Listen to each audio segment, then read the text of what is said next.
बिस्मिल्लाहिर्रहमानिर्रहीम नहमदुहु व नुसल्ली अला रसूलिल करीम अम्मा बाद।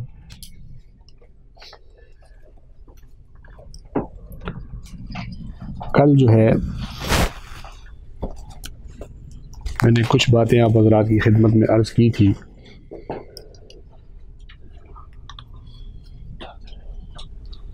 कि सबसे बुनियादी चीज़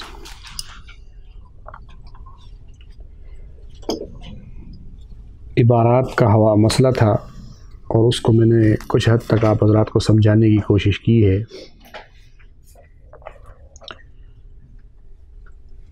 आप लोगों को किसी भी मौजू पर सारा सबक पढ़ाना न तो सारा सबक पढ़ाना मुमकिन है और ना इतने पढ़ाना हमारा मकसूद है कि आपको जो है ना हम सारा पढ़ा सकेंगे। इसके लिए आप लोगों को बहुत ज़्यादा वक्त चाहिए। थोड़े से वक्त के अंदर सारी चीज़ें तो नहीं हो सकती। अब उसमें सिर्फ ये है कि आप लोग मज़ा चख लें। उन्वान के हवाले से आप लोगों को सिर्फ इतना पता चल जाए कि ये मसला असल क्या है, झगड़ा है क्या। समझ में आ गई बात। अहमद रज़ा ख़ान ने जिन इबारतों पर एतराज़ किया उनकी कुल तादाद 4 इबारतें थी, जो मैंने आपको उनमें से 2 बता दी, 2 रह गई हैं।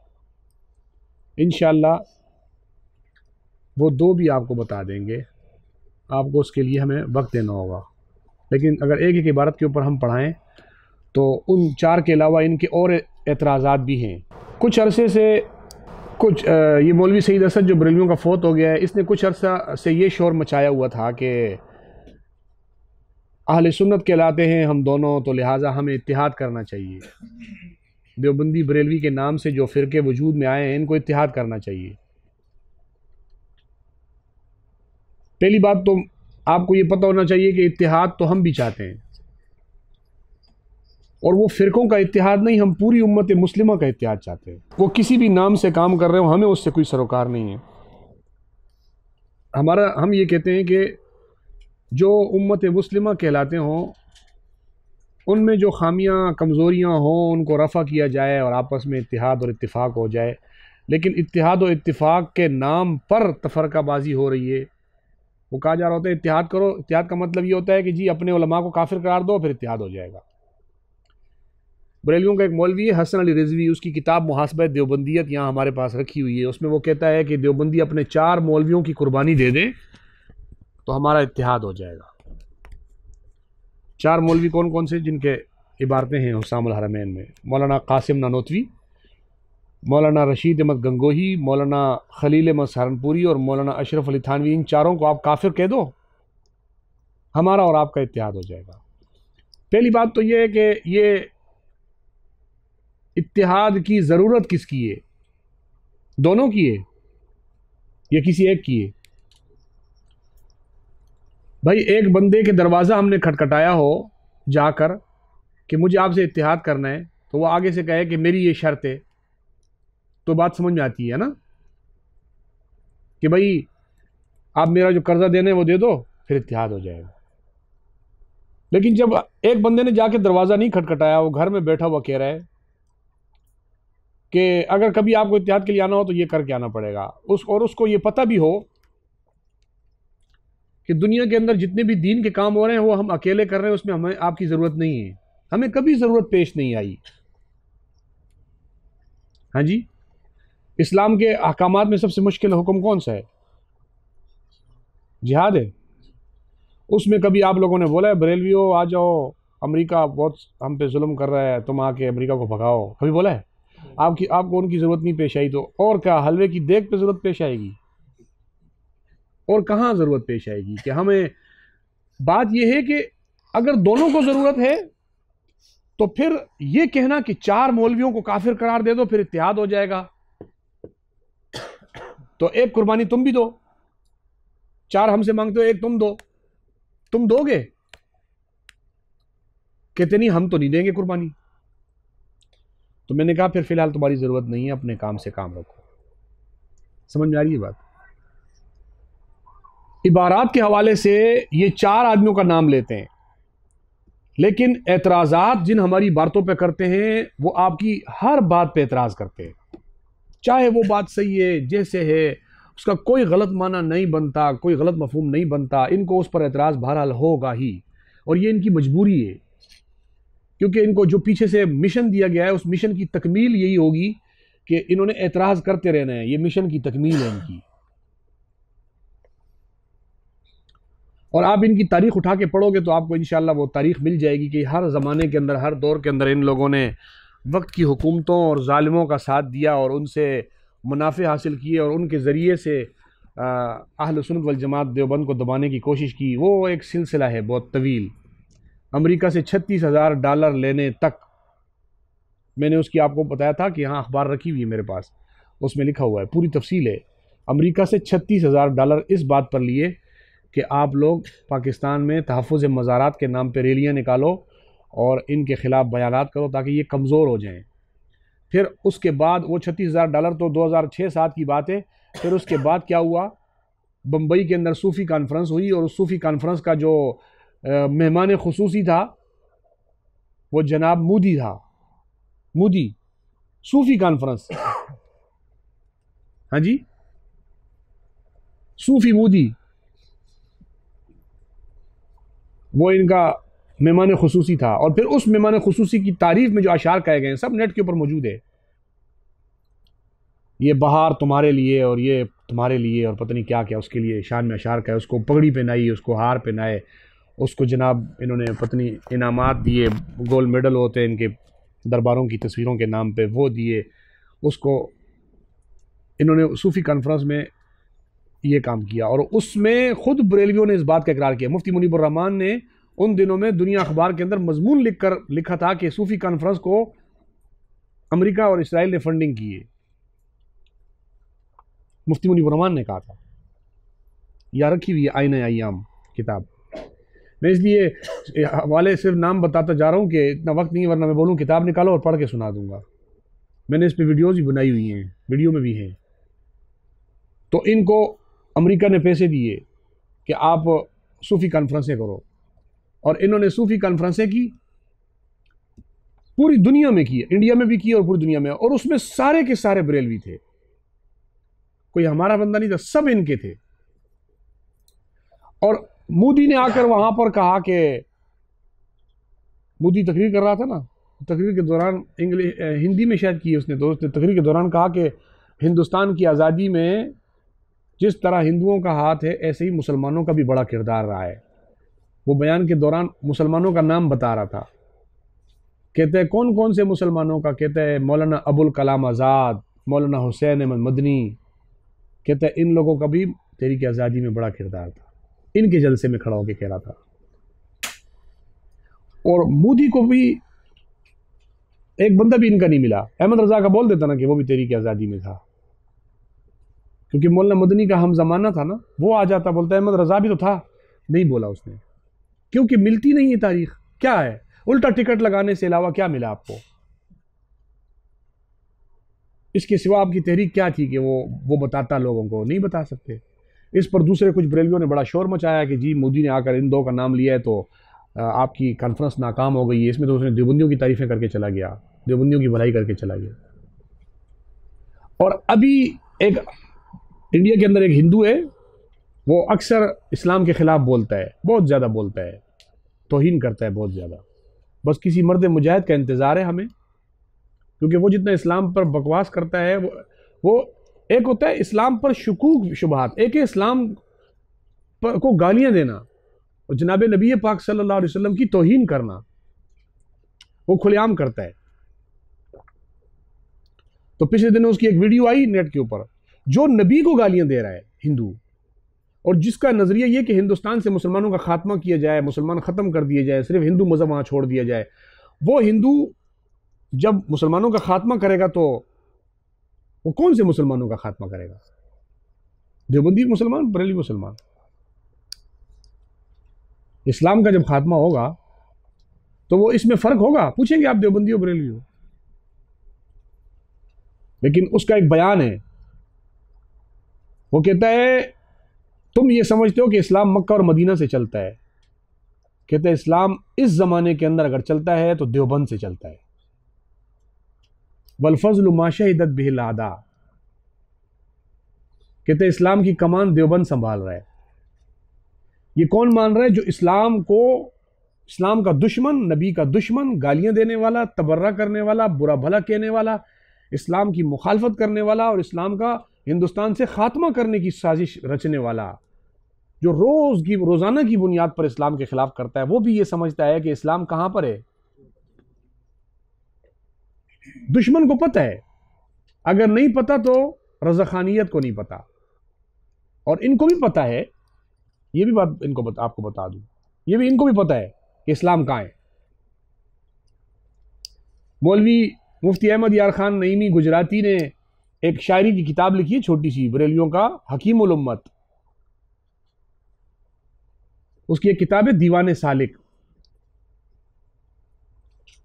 उसके अंदर एक उन्वान है, वाह हसरता। क्या उन्वान है? हाय अफसोस।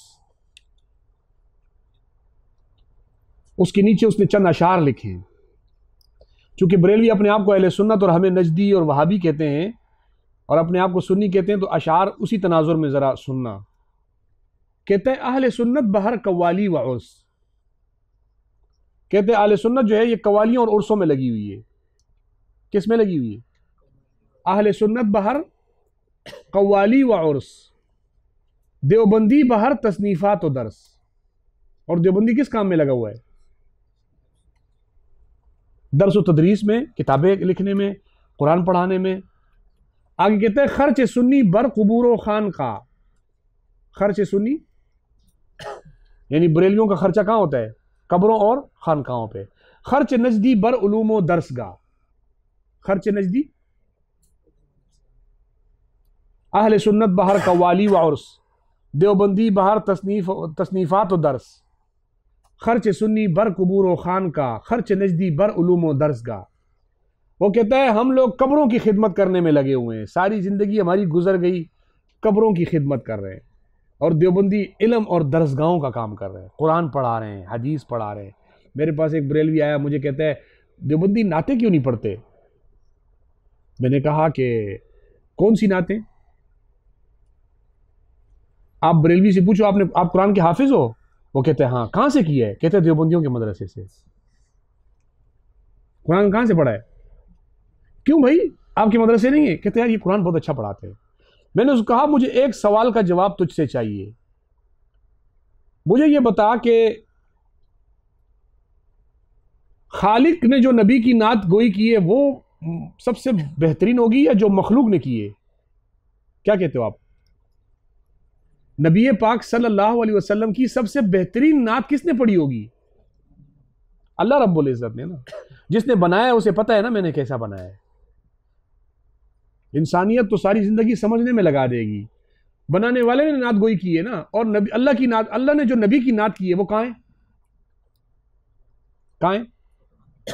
वो कौन पढ़ाता है? और सबसे अच्छा कौन पढ़ता है? सबसे अच्छा कौन पढ़ता है? पढ़ाता कौन है? उसमें तुम शागिर्द किसके हो? तो नातगोई तो हम तुम्हें सिखाते हैं। कुरान हमने तुम्हें पढ़ाया, कुरान हमारे यहाँ पढ़ाया जाता है, कुरान की खिदमत हमारे यहाँ होती है। तुम हमसे पढ़ने आते हो, तुम्हारा हर दूसरा बंदा हमारे पास पढ़ने के लिए आता है। पूछो मुफ्ती अहमद यार खान नईमी से तूने कुरान कहाँ पढ़ा? कहते हैं देवबंदियों से। नईमुद्दीन मुरादाबादी ने कुरान कहाँ से पढ़ा? कहते हैं देवबंदियों से। मौलवी उमर अशरफी ने कुरान कहाँ से पढ़ा? कहते हैं देवबंदियों से। और बात यह है कि जब तुमने सारा कुरान पढ़ा ही हमारे पास है तो नातगोई तो हमने तुम्हें सिखाई है। ये और बात है कि तुम्हें हमने नातगोई सिखाई थी, तुम टनटना पे लग गए। ये वाली नातें हम नहीं पढ़ते। जब भी बरसात का महीना आता है तो इनकी नई नात आ जाती है, रिमझिम रिमझिम रिमझिम रिमझिम। ये क्या है? ये नात है। कभी आ जाती है किणमिण, नेट के ऊपर है, देख लो, किणमिण रिमझिम रिमझिम, ये नात है। आओ नबी पाक सल्लल्लाहु अलैहि वसल्लम की नात पढ़नी है तो कुरान में पढ़ो ना। अल्लाह रब्बुल इज्जत नबी की जो नात पढ़ता है वो आप पढ़ते नहीं हो, उसके लिए तुम भी मानते हो कि इसकी खिदमत देवबंदी जो कर रहे हैं वो तुम नहीं कर सकते। कुरान की खिदमत तुमने तो कुरान की तफसीर भी अगर लिखी है तो उसमें मकसद कुरान की खिदमत नहीं था। कुरान शुरू हो रहा है अल्हम्दुलिल्लाह रब्बिल आलमीन, उसके बाद अलिफ लाम मीम ज़ालिकल किताबुल ला रैब फीह, कुरान शुरू हुआ है ना। अब इसकी कुरान की सूरह बकरा, कुरान की दूसरी सूरत, सूरह फातिहा फिर बकरा है। बकरा की तीसरी आयत, अल्लज़ीना युमिनूना बिल गैबि व युकीमूना सलाता व मिम्मा रज़क़नाहुम युनफ़िक़ून, तीसरी आयत है कुरान की। ज़्यादा आगे नहीं गया ये, अभी कुरान शुरू ही हुआ है, उसकी तफसीर शुरू हुई है। अब ये तफसीर शुरू कर रहा है तो ये तफसीर के शुरू में अब क्या बता रहा है सुनो। उसके हाशिया नंबर 7 के ऊपर लिख रहा है, कहता है कि युमिनूना बिल गैबि के बाद युकीमूना सलाता व युतूना ज़काता, ये लिखा हुआ है, ठीक है। ये कहता है ये युतूना ज़काता और युकीमूना सलाता व मिम्मा रज़क़नाहुम युनफ़िक़ून, कहता है इससे क्या साबित हुआ, मुतलक इन्फ़ाक़, ख्वा फ़र्ज़ हो वाजिब हो जैसे ज़कात, नज़र, अपना और अपने अहल का नफ़क़ा वग़ैरह, ख्वा मुस्तहब्बात जैसे सदका नाफिला, अमवात का ईसाल सवाब, मसलन 11वीं शरीफ, 40वां वग़ैरह इसमें दाखिल हैं। अभी कुरान शुरू नहीं हुआ, 11वीं और 40वां साबित होने शुरू हो गया। ये कुरान की खिदमत है कि अपनी 11वीं और ईसाल सवाब की खिदमत हो रही है। ये इब्तिदा में है कुरान के, इसका हाशिया इधर लगाया हुआ है। बात समझ आ रही है आपको? तो सवाल ये पैदा होता है कि तुमने कुरान की ये वाली खिदमत करनी थी, अपने अकीदे उसमें डालने के लिए, अपनी 11वीं 12वीं साबित करने के लिए, फजीलत दूध, फजीलत हलवा और फजीलत जुमेरात साबित करने के लिए, ये कुरान की खिदमत थी। तो इनके पास था क्या? कुछ भी नहीं था इनके पास। तो इसीलिए इनका मुफ्ती अहमद यार खान नईमी रो रो कर कह रहा था, वाह हसरता, वाह हसरता। वाह हसरता अरबी ज़बान का लफ्ज़ है। हमारे एक उस्ताद फरमाया करते थे, इसका एक माना पता है क्या है? वाह हसरता का दुर फिटे मुंह, इसका क्या माना है? अपने लोगों को कहता है, सारा तो देवबंदी कर गए, तुमने क्या किया? धोर फुटे मुंह, लख की लानत है, वो जो पंजाबी में कहते हैं लख दी लानत। सारा काम देवबंदी कर रहे हैं, उलूम की खिदमत ये कर रहे हैं, दरसगाहों की खिदमत ये कर रहे हैं, कुरान की खिदमत ये कर रहे हैं, हदीस की खिदमत ये कर रहे हैं। तो इन लोगों को दीन की खिदमत में और कुछ भी नहीं मिला, अगर मिला तो सिर्फ यही मिला कि इन लोगों को जनाब वो हमारे मुखालफत में आए। कुरान मजीद को लिखा तो वहाँ पर भी कोशिश ये की कि इन्होंने एक कंजुल ईमान का तर्जमा इनका आया तो बड़ी बड़ी किताबें छप गई कि जी दुनिया के अंदर सिर्फ तर्जमा कंजुल ईमान सही है, बाकी सारे गलत हैं। शाह वलीउल्लाह भी गलत है, शाह अब्दुल अजीज़ भी गलत है, पढ़ रहे होगे आप लोग। शाह अब्दुल अजीज़ भी गलत है, शाह रफ़ीउद्दीन भी गलत है, शाह अब्दुल कादिर भी गलत है, सबके कुरान के तर्जमे गलत हैं। एक आया कौन सा तर्जमा सही आया है? अहमद रज़ा खान का तर्जमा ठीक है, बस ये इनका तरीक़ेकार है। तो इसलिए ये बात जहन में रहे कि हमारा अल्हम्दुलिल्लाह हमें इन मामलात में किसी और की ज़रूरत पेश नहीं आई कि हमने ये सोचा हो कि हम दीन की खिदमत करेंगे तो हमें तुम्हारी ज़रूरत हो कि तुम कहो इत्तिहाद के लिए, अपने बड़ों को काफिर कहो तब आगे बात चलेगी। उनको कहो आप अपना काम करो, और हम अल्हम्दुलिल्लाह दीन की खिदमत में पहले भी लगे हुए हैं। पूरी दुनिया के अंदर दीन की खिदमत में हम मसरूफ़ अमल हैं, और हमारा इकरार अपनों के साथ साथ परायों को भी है। दुनिया को ये बात पता है कि एक ज़माना था मक्का और मदीना बड़े बड़े शयूख और इल्म के मरकज़ों का मरकज़ था। आज अल्हम्दुलिल्लाह देवबंद से पढ़ने वाले लोग और देवबंद से निकलने वाले लोग, वहाँ के इदारों से पढ़ने वाले, वहाँ के इदारे से पढ़ने वाले लोग आज पूरी दुनिया के अंदर जो कुरान और सुन्नत की खिदमत कर रहे हैं, उस जैसी खिदमत किसी ने भी नहीं की हुई है। आप हदीस की खिदमत उठा लो, आप कुरान की खिदमत उठा लो, आप किसी भी मैदान में आ जाओ, मुकाबला करके देख लो हमारे साथ कि तुमने क्या किया और हमने क्या किया है। तुम्हारे पास वसाइल हैं, अगर तुम्हारे मौलवी को एक तरफ खड़ा किया जाए और हमारे मौलवी को, तो तुम्हारे मौलवी के पास जुब्बा भी है, कुब्बा भी है, गाड़ी भी है, बंगला भी है, पैसा भी है, दौलत भी है, सब कुछ है, और हमारे पास वसाइल की कोई वो नहीं होती। लेकिन अल्हम्दुलिल्लाह हम फिर भी तुमसे मुकाबला कर रहे हैं इस मैदान के अंदर। समझ में आ रही है बात? वो कोई वसाइल नहीं। इनका हर मौलवी इंग्लैंड में, उनका कोई किसी का घर है, किसी का इदारा है, कोई उधर जाता है, कोई उधर जाता है, खूब खा पी रहे हैं, पूरी दुनिया से इनको पैसा आ रहा है, लेकिन दीन की खिदमत ढूंढो तो इनकी टके की भी कहीं दीन की खिदमत नहीं है। मुझे एक बंदे ने फ़ोन किया, मैं जानता हूँ लेकिन इदारे का नाम नहीं बताता हूँ क्योंकि इसका नुकसान बाद में हो सकता है। मुझे कहा कि वो मेरा शागिर्द था, बरेलियों के मदरसे में उस्ताजुल हदीस था। मुझे कहा कि मैं फ़लाँ मदरसे में पढ़ाता हूँ, उस्ताजुल हदीस हूँ, और मैंने कहा कि तू उधर कैसे उस्ताजुल हदीस लग गया? तुझे जानते नहीं है? बोला जानते भी होंगे, लेकिन उनके पास उस्ताजुल हदीस हो तो वो किसी को लेकर आए, पढ़ाने के लिए कोई है ही नहीं। तो वो मुझे ही उन्होंने बोला, मैं चला गया, मैं पढ़ाता हूँ। आप कई इदारों में ऐसा है, इनके पास कुछ भी नहीं है। बात समझ आ रही है? तो अब इत्तिहाद की ज़रूरत जब दोनों को है तो इन मसाइल में भी हम अगर इत्तिहाद करना चाहते हो तो उसका एक, दोनों का एक मंसूबा बनाकर उसमें चल सकते हैं। लेकिन ये तरीक़ेकार बिल्कुल गलत है कि आप अंग्रेज़ों से माविन मदद भी लो, सब कुछ करो और फिर उसके बाद काम आगे चलेगा, ऐसे नहीं हो सकता। सही है भाई, यहाँ तक तो हमने आपको बता दिया। अब आगे आपको एक बात बताऊं, नबी पाक सल्लल्लाहु अलैहि वसल्लम की ज़ात के हवाले से, अल्लाह रब्बुल इज़्ज़त की ज़ात के हवाले से कुछ इख्तिलाफ़ी मसाइल जो हमारे दोनों के बीच में, उनमें से आपने कौन कौन सा पढ़ा है? जो मैंने आपको 5 अकायद बताए थे, इल्म गैब, हाजिर नाजिर, मुख्तार कुल, नूर बशर, इस्तिआनत बिग़ैरिल्लाह, इनमें से कौन कौन सा पढ़ा है आपने? हाँ जी, इल्म गैब पढ़ लिया? हाँ जी, क्या पढ़ा इल्म गैब पे? हमारा दावा क्या है इल्म गैब के मसले में, पढ़ा है? बरेलियों का दावा और हमारा दावा, है भाई, पढ़ा है? हमारा दावा, बरेलियों का दावा इल्म गैब पे। भाई ये लोग तो कह रहे हैं हमने नहीं पढ़ा। बरेलियों का क्या दावा है?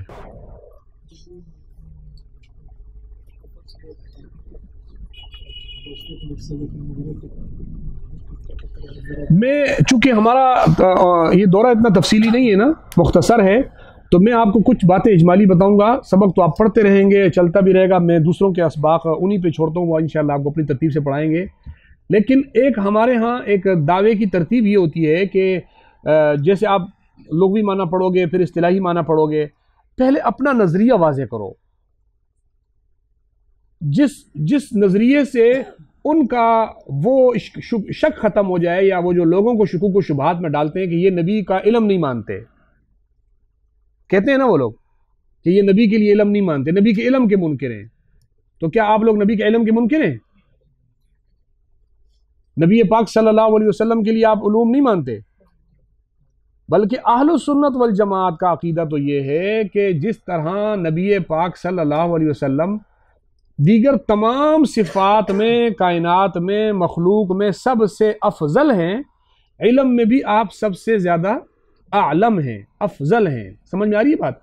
इल्म में भी आप आलम और अफजल हैं, ये ज़हन में रखो।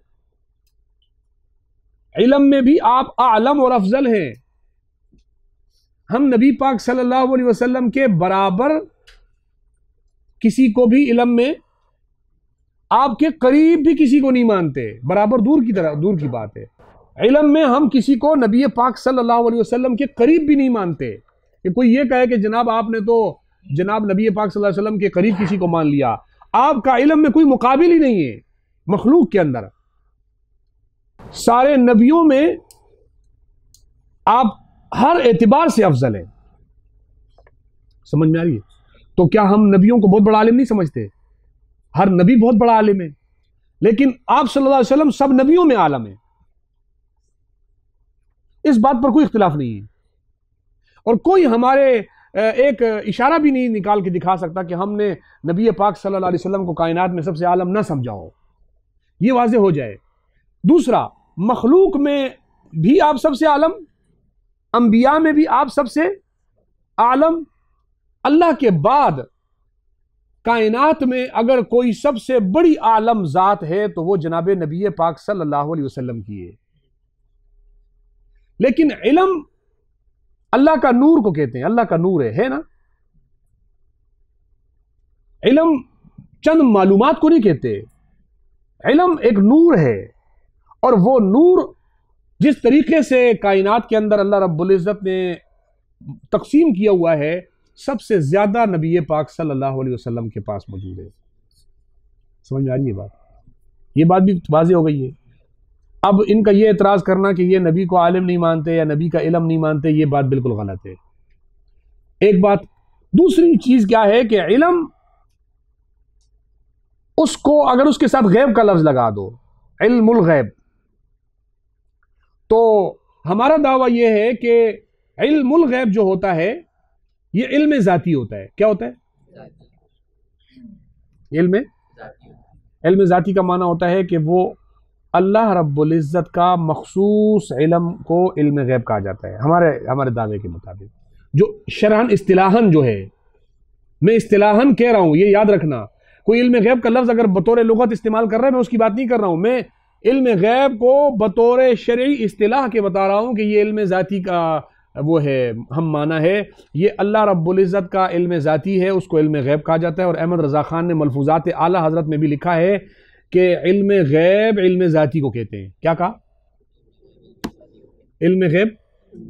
अब देखो, गोया जो इल्म ज़ाती है वो इल्म गैब है अहमद रज़ा के दावे के मुताबिक, जो इल्म गैब है वो दोनों एक दूसरे के हम माना हो गए, दोनों एक दूसरे के। इल्म ज़ाती का माना क्या है कि जो अल्लाह के पास अल्लाह का ज़ाती इल्म है, समझ में आ रही है बात? उस पर दूसरा नाम क्या इतलाक होता है? इल्म गैब। ये अहमद रज़ा खान कहता है, उसने मलफूज़ात आला हज़रत में ये बात लिखी हुई है। फिर अहमद रज़ा ने आगे एक और जुमला लिखा है, कहता है इल्म ज़ाती का एक जर्रा भी मखलूक में मानना कुफर है। इल्म ज़ाती का एक जर्रा मखलूक में मानना। अब जब यह बात आपको पता चल गई कि इल्म ज़ाती का एक जर्रा मानना कुफर है, तो आपको मैंने एक बात पहले बताई थी कि इल्म गैब किसका हम माना है? इल्म ज़ाती इल्म गैब हम माना है। तो इल्म ज़ाती का एक जर्रा गैर मखलूक के लिए मानना कुफर है, तो इल्म गैब का जर्रा मखलूक के लिए मानना कुफर है। बात एक ही हुई ना अहमद रज़ा की, वो यही बताना चाह रहा है मलफूज़ात में। अब अगर कोई बरेलवी कहता है नबी को इल्म गैब था, तो बाज था कुल था। अगर वो कहते हैं कुल था तो वैसे गलत दावा, और अगर वो कहते हैं बाज था तो बाज का तो आपके बकौल एक जर्रा तो होता है ना, जर्रा भी बाज पे इतलाक होता है, थोड़ा ज्यादा हो तब भी बाज। तो वो जो बाज उलूम गैबियां हैं, जब आपने वो नबी में मान लिए तो आपने दावा किया था कि जो इल्म ज़ाती का एक जर्रा मखलूक के लिए माने वो काफिर है, तो आप क्या हुए? समझ में आ रही है मेरी बात आपको? लेकिन मेरा यहां इल्म गैब आपको पढ़ाना मकसूद नहीं है, मैं पढ़ा रहा हूं आपको इस उन्वान का खुलासा। जब बरेलवी तकरीर में, जलसे में या किसी भी मजलिस में आपको यह कहते हैं कि आप मुझसे इल्म गैब पर मुनाजरा करो, वैसे कहते नहीं है वो लोग, वो इस दावे पर मुनाजरा नहीं करते। एक अरसा हो गया कि बरेलवी बहुत हमारे बुजुर्गों के ज़माने से या कायदे खमसा पे कभी मुनाजरा नहीं करते, भागने की कोशिश करते हैं। इल्ला कलील इक्का दुक्का मर्तबा ऐसा हुआ है कि वो आ जाते हैं मुनाजरे के लिए, नहीं तो वो मुनाजरे का मौजू भी इल्म गैब रखेंगे, तब भी आएंगे तो हमारी इबारतें पढ़ने शुरू हो जाते हैं, यानी मौजू पे मुनाजरा नहीं करते। लेकिन चलो मान लिया वो आ जाता है मुनाजरे के लिए, या वो दावा करता है मुनाजरे का, तो आपने जब उससे बात करनी तो आपने कैसे करनी है बात? इस बात को ज़हन में रखना। और मैं अक्सर साथियों को कहता हूं, मुनाजरे में सबसे जो अहम बात होती है वो मुद्दई का दावा और मुद्दाले का जवाब दावा होता है। भाई मुनाजरे में फरीकैन होते हैं ना, दो फरीक मुनाजरा करते हैं ना भाई, तो आपको पता है जो दो फरीक मुनाजरा करते हैं, एक फरीक को मुद्दई कहते हैं, दूसरे को क्या कहते हैं? ये आप पढ़ लिया ना, आपने पढ़ा है? एक फरीक को मुद्दई कहते हैं। मुद्दई का दूसरा नाम क्या है? दावा करने वाले को दूसरा किस नाम से पुकारा जाता है? मुस्बित। क्या? साबित करने वाला। मुद्दई का एक नाम है मुद्दई, एक नाम है मुस्बित। समझ आ रही है बात? और तीसरा नाम है मुजीब। क्या नाम है? मुजीब का माना होता है जवाबदेह, जवाब देने वाला। मुद्दाले जो उसके मुकाबले का होता है, उसका एक नाम है मुद्दाले। मुस्बित के मुकाबले में उसका नाम है नाफी, यानी नफी करने वाला। वो साबित करेगा, ये उसकी नफी करेगा। वो दावा करेगा, ये उसका जवाब देगा। वो मुजीब होगा, ये साइल होगा। मुद्दाले क्या होगा? साइल। कितने नाम हो गए? मुद्दाले, नाफी, साइल। और मुद्दई के कितने नाम है? मुद्दई, मुस्बित, मुजीब। समझ आ रही है बात? यहां दो बातें याद रखना। मुनाजरे में जब दो फरीक आपस में मुनाजरा तय करते हैं तो सबसे जो बुनियादी चीज होती है वो मैं आपको बता दूं। सबसे बुनियादी चीज होती है कि जो दोनों फरीक है ना, वो पहले अपने लिए अपनी जगह का तयन करें कि वो मुद्दई की जगह बैठना चाह रहा है या मुद्दाले की जगह बैठना चाह रहा है। आप मुनाजरे में मुद्दई बनना चाहते हैं या आप मुनाजरे में मुद्दाले बनना चाहते हैं, ये आपने पहले तय करना होगा। मुनाजरा उसके बाद होता है। जब तक दोनों की जगह तय नहीं होंगी, इसने कहां बैठना है, इसने कहां, मुनाजरा हो नहीं सकता जब तक दोनों अपने मकाम को नहीं। एक दुकानदार होता है, एक गाहक होता है। गाहक पैसे देता है, दुकानदार चीज देता है, ऐसे है ना। दुकानदार दुकान के अंदर खड़ा होता है, गाहक बाहर खड़ा होता है, जगह होती है दोनों की। अब अगर दुकानदार ही होगा तो दुकानदारी चलेगी, या वो गाहक बनेगा दुकानदारी चलेगी। तो दोनों जगहों पर दोनों को अपनी अपनी जगह पर रखना जरूरी है। यह तय करना पहले सबसे मुश्किल काम होता है कि कौन मुद्दई है कौन मुद्दालय है। यह मुश्किल काम है। अगर आपको मुनाजरे के अंदर इस चीज का नहीं पता तो आप मुनाजरा कर ही नहीं सकते, उसका कोई फायदा भी नहीं होगा। अगर कर भी लिया तो अवाम समझेगी बस दो मौलवी थे, मुर्गों की तरह लड़के चले गए। समझ में आ रही है बात। अब जब आप आ गए, आपने, और ये तय का कैसे होता है कि मैंने मुद्दई बनना है या मुद्दाले बनना है, ये तय होता है दावे के हिसाब से। दावा क्या है, समझ आ रही। कभी कभी तो हालात ऐसे होते हैं कि एक को मुद्दई तय कर देते हैं तो दूसरा मुद्दाले बन जाता है। मसलन बरेलवी ने कहा कि देवबंदी काफिर है, तो मुद्दई कौन हुआ, बरेलवी हो गया। तो मैं खुद ब खुद मुद्दाले बन गया, ये तो वक्त ने बना दिया। लेकिन कभी कभी ऐसा होता है दो और लोग मिलकर मुनाजरा तय करवाते हैं। मोहल्ले के लोग कहते हैं चलो जी मुनाजरा करवाते हैं, तुम अपना मौलवी लाओ मैं अपना मौलवी। अब जब मैदान में दोनों आ जाते हैं तो एक कहता है तू मुद्दई बन, दूसरा कहता है तू मुद्दई बन। एक कहता है मैं मुद्दाले, दूसरा कहता है मैं मुद्दाले। तो इस मौके के ऊपर मुद्दई कौन होगा, मुद्दाले कौन होगा, और इसकी पहचान क्या होगी उसूलन शरअन, उसूल मुनाजरा की रोशनी में मुद्दई किसको माना जाए, मुद्दाले किसको माना जाए। तो इसका बहुत आसान सा तरीका है कि जो मुस्बित ज्यादत होगा वो मुद्दई होगा। मुस्बित ज्यादत समझते हो, हम नबी पाक सल्लल्लाहु अलैहि वसल्लम के लिए बाज गुयूब के कायल हैं, बरेलवी कुल गुयूब के कायल हैं। तो ज्यादत का मुस्बित कौन है, तो मुद्दई कौन होगा। हम कहते हैं हम मुसलमान हैं, बरेलवी कहते हैं तुम काफिर हो। तो हर इंसान के ऊपर पहला हुक्म इस्लाम का लगता है, ऐसा है ना। कुल्लु मौलूदिन यूलदु अलल फित्रा, इंसान पे फितरत इस्लाम पे पैदा होता है। मुझ पर एक जायद हुक्म कौन लगा रहा है, तो मुद्दई कौन हुआ, समझ आ रही है। तो उसको मुद्दई बनाना है। फिर उसूलन देखा जाए तो मैं नाफी हूं, वो कहते हैं तुम काफिर, मैं कहता हूं नहीं, तो नाफी मुद्दाले होता है ना। मैं कहता हूं क्यों काफिर, मैं साइल हूं, साइल क्या होता है, मुद्दाले। तो हर एतबार से हम मुद्दाले बनते हैं इन मुनाजरों में, समझ आ रही है बात। बरेलवी इस मसले में मुस्बित ज़्यादत हैं। तो मैंने ये थोड़ी सी बात बीच में इसलिए बता दी आपको कि अभी आगे चूंकि हमने दावे के ऊपर बात करनी है। अब बरेलवियों ने दावा कर लिया तो क्या हम दावा कबूल कर लेंगे। उन्होंने कोई दावा लिख के दे दिया, वो कहता है मेरा ये दावा है कि मैं नबी पाक सल्लल्लाहु अलैहि वसल्लम के लिए इल्म गैब कुल्ली मानता हूं, ये उसने दावा लिख के दे दिया। अब आपने जवाब दावा लिख के देना है, तो लेकिन जवाब दावा लिख कर देने से पहले आपने उसको अपने दावे पर लेकर आना है कि तेरा ये दावा है या नहीं। समझ में नहीं आई मेरी बात आप। दावे से भी पहले एक और चीज होती है जो सबसे बुनियादी होती है, जिसको कहते हैं मौजूए मुनाजरा। मोहल्ले के दो इलाके में दो अशखास या दो मस्जिदों के लोग आपस में उलझ पड़े। एक ने कहा जी नबी को इल्म गैब होता है, या इल्म गैब के मसला जेर बहस आ गया दोनों के बीच में। तो एक अपने मौलवी लेकर आ गया, दूसरा अपना मौलवी। तो यहां मौजूए मुनाजरा क्या है, इल्म गैब। अब आगे तय होता है मुद्दई और मुद्दाले। पहले मौजूए मुनाजरा क्या तय हुआ, इल्म गैब। तो मौजू तय हो गया। अब इस मौजू से हटना नहीं है, न मुद्दाले ने न मुद्दई ने। सिर्फ मुद्दई ने दावा पेश करना है और मुद्दाले ने जवाब दावा पेश करना है। अब मुद्दई आकर दावा पेश करता है कि नबी पाक सल्लल्लाहु अलैहि वसल्लम को इल्म गैब है। मौजूद मुनाजरा था इल्म गैब। दावा आया कि नबी पाक सल्लल्लाहु अलैहि वसल्लम को इल्म गैब है या इल्म गैब कुल्ली है। तो अब यह ज़हन में रखना, आप लोगों ने कभी कुश्ती लड़ी है, कभी कुश्ती की है, देखी तो होगी ना। गांव में लोग कुश्ती करते हैं, जो पहलवान होते हैं, इनके कुश्ती करने का तरीका क्या होता है।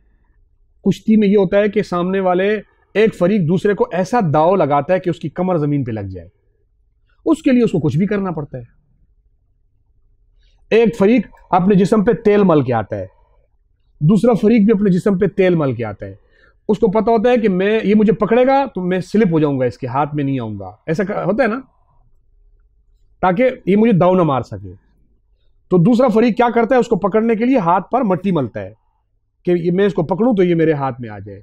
तो दोनों अपने अपने हरबे इस्तेमाल करते हैं दाव, एक बचने का एक पकड़ने का। और जो बंदा बचने का दाव इस्तेमाल करता है, तेल दोनों लगा के आते हैं जिस्म पे, क्योंकि एक ने उसको पकड़ना है तो दूसरे ने भी तो पकड़ना ही है ना।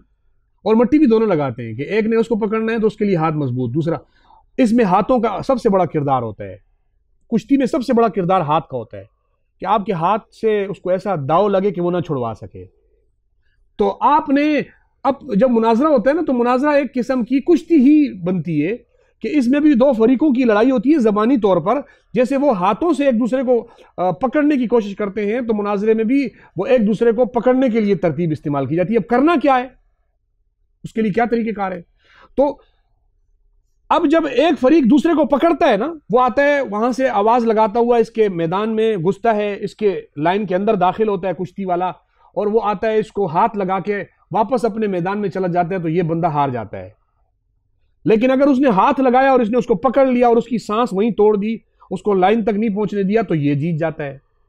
समझ गए। तो दोनों तरीकाकार क्या होता है कि जब वो भागता हुआ लकीर क्रॉस करके इसकी तरफ आता है ना, तो ये पीछे जाता है। ये क्या करता है, पीछे जाता है, क्योंकि उसको पता है कि अगर मैंने इसको यहां पकड़ा, ये फौरन लकीर को हाथ लगा देगा। इसको पीछे ले जाओ, ले जाओ, ले जाओ, ले जाओ, ले जाओ, वहां जाके इसको पकड़ोगे, फिर ये भागेगा भी, थोड़ा अपने आप को खींचेगा भी, तो बड़ी दूर होगी लकीर, वहां पहुंच नहीं पाएगा। तो मुनाजरे में जो मुद्दई होता है, वो अपना दावा जब पेश करता है, तो मुद्दाले को चाहिए कि उसके दावे को इतना दूर ले जाए, दावे को इतना वसी कर दे उसके दावे को कि वो लकीर तक ना पहुंच सके।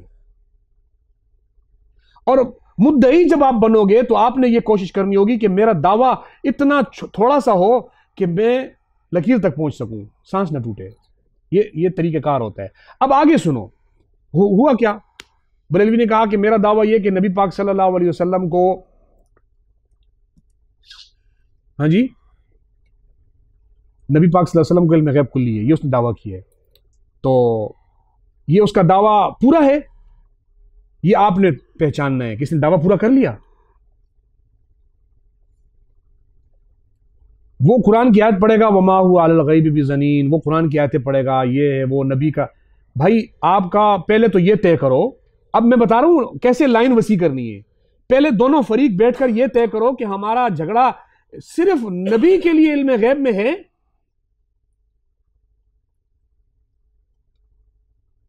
भाई बरेलवियों, क्या तुम सिर्फ जनाब मुहम्मदुर रसूलुल्लाह सल्लल्लाहु अलैहि वसल्लम के लिए इल्म गैब कुल्ली मानते हो या सारे नबियों के लिए इल्म गैब मानते हो? पहले यह तय करो।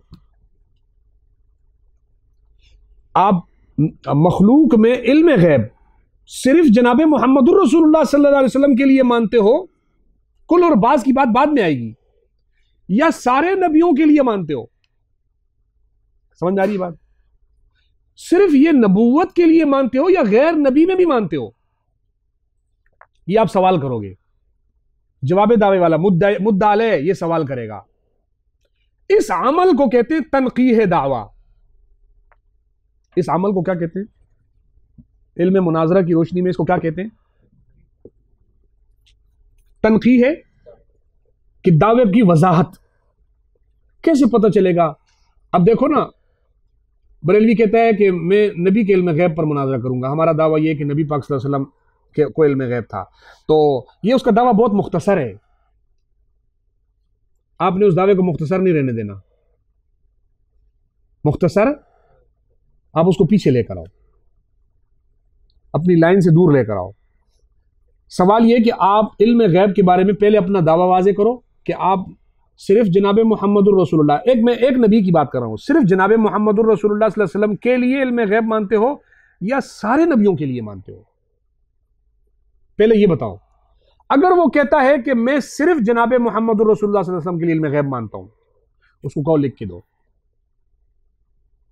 ये बात लिख कर दो। क्या लिख के दो? कि मैं सिर्फ नबी पाक सल्लल्लाहु अलैहि वसल्लम के इल्म गैब मानता हूं, बस। लिख दिया उसने, भाई वो लिख देगा। अच्छा, दूसरे नबियों के लिए क्यों नहीं मानते हो? वो भी लिख के दो वजह। दूसरे नबियों के लिए क्यों नहीं मानते हो? आपके बरेलवी उलमा तो लिख रहे हैं, अहमद रजा लिख रहा है कि इल्म गैब नबूवत का खासा है।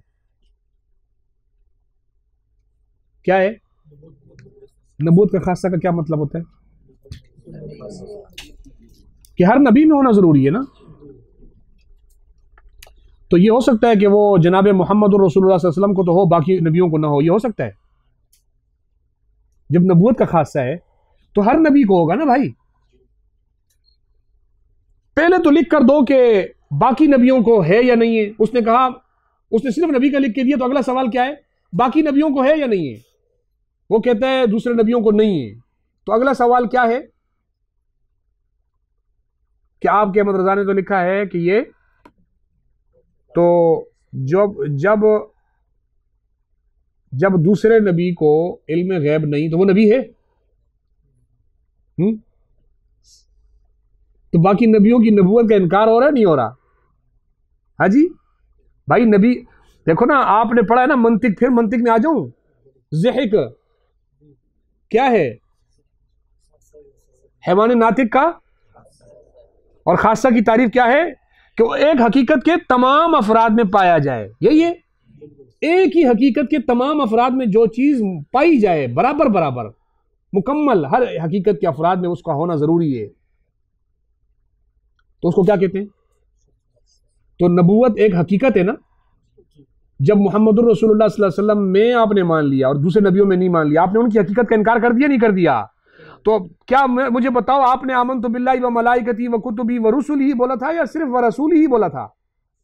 सारे नबियों पर ईमान लाए थे ना। तो जब आपने बाकी नबियों की नबूवत का इनकार कर दिया, तो आप कैसे उन नबियों के मानने वाले हो गए भाई?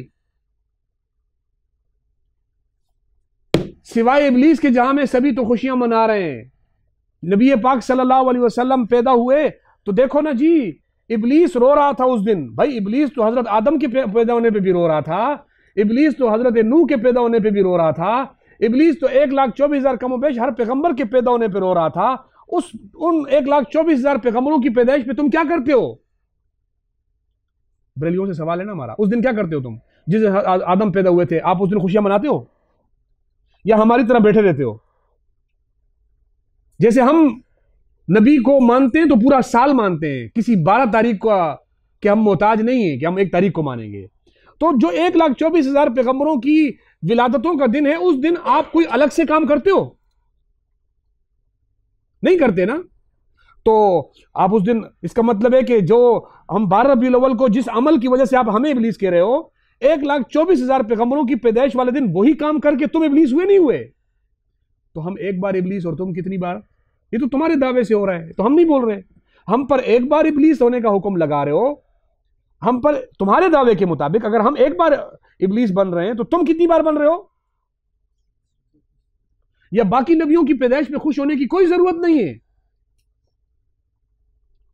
एक हकीकत के तमाम अफराद में खासे का पाया जाना जरूरी है। तो जब इल्म गैब नबूवत का खासा हुआ, अहमद रजा ने इसीलिए कुरान मजीद में जब नबी का तर्जमा किया तो या अय्युहन नबिय्यु, ए गैब की खबरें देने वाले नबी, तर्जमा ये किया, ए गैब की खबरें देने वाले नबी। हालांकि लुगत के अंदर नबी के और मानी भी हैं, आपने शायद आपको पढ़ा दिया होगा, और मानी भी है।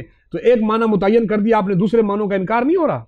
अगर उसको लफ्ज नबी ही अपने हाल पर रहने देते, उसके अंदर सारे मानी आ जाते।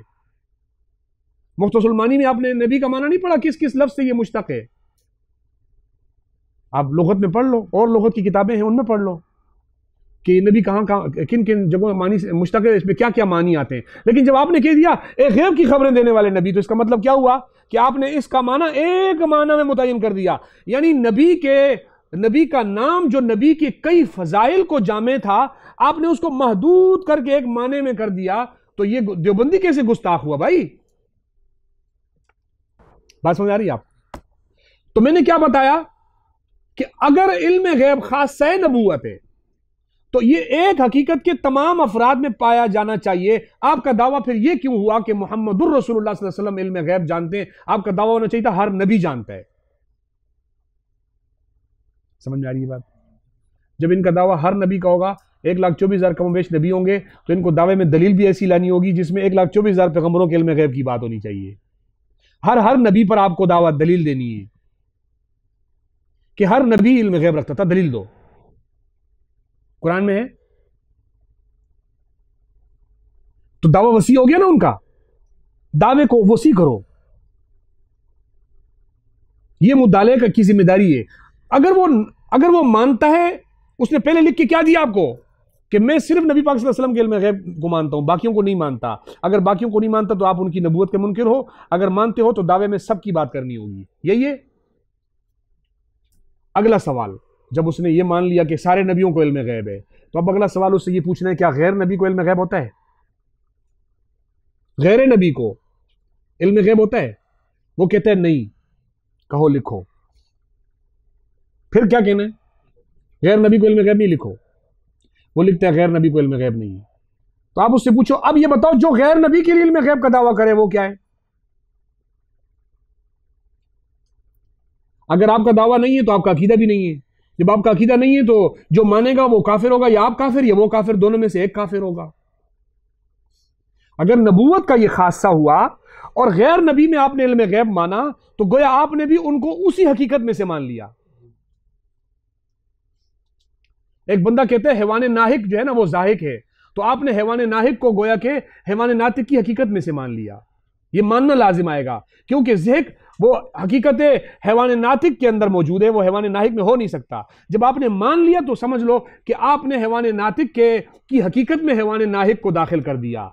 तो गैर नबी के लिए जब आपने इल्म गैब माना तो गोया आपने गैर नबी को नबी के हकीकत में, नबूवत की हकीकत में शामिल कर लिया। और आपने शामिल कर लिया तो गैर नबी दुनिया में कितने हैं? नबी ज्यादा हैं, गैर नबी ज्यादा हैं? गैर नबी। तो आपने जब उनको हकीकत नबूवत में माना तो सारे नबी हो गए नहीं हो गए?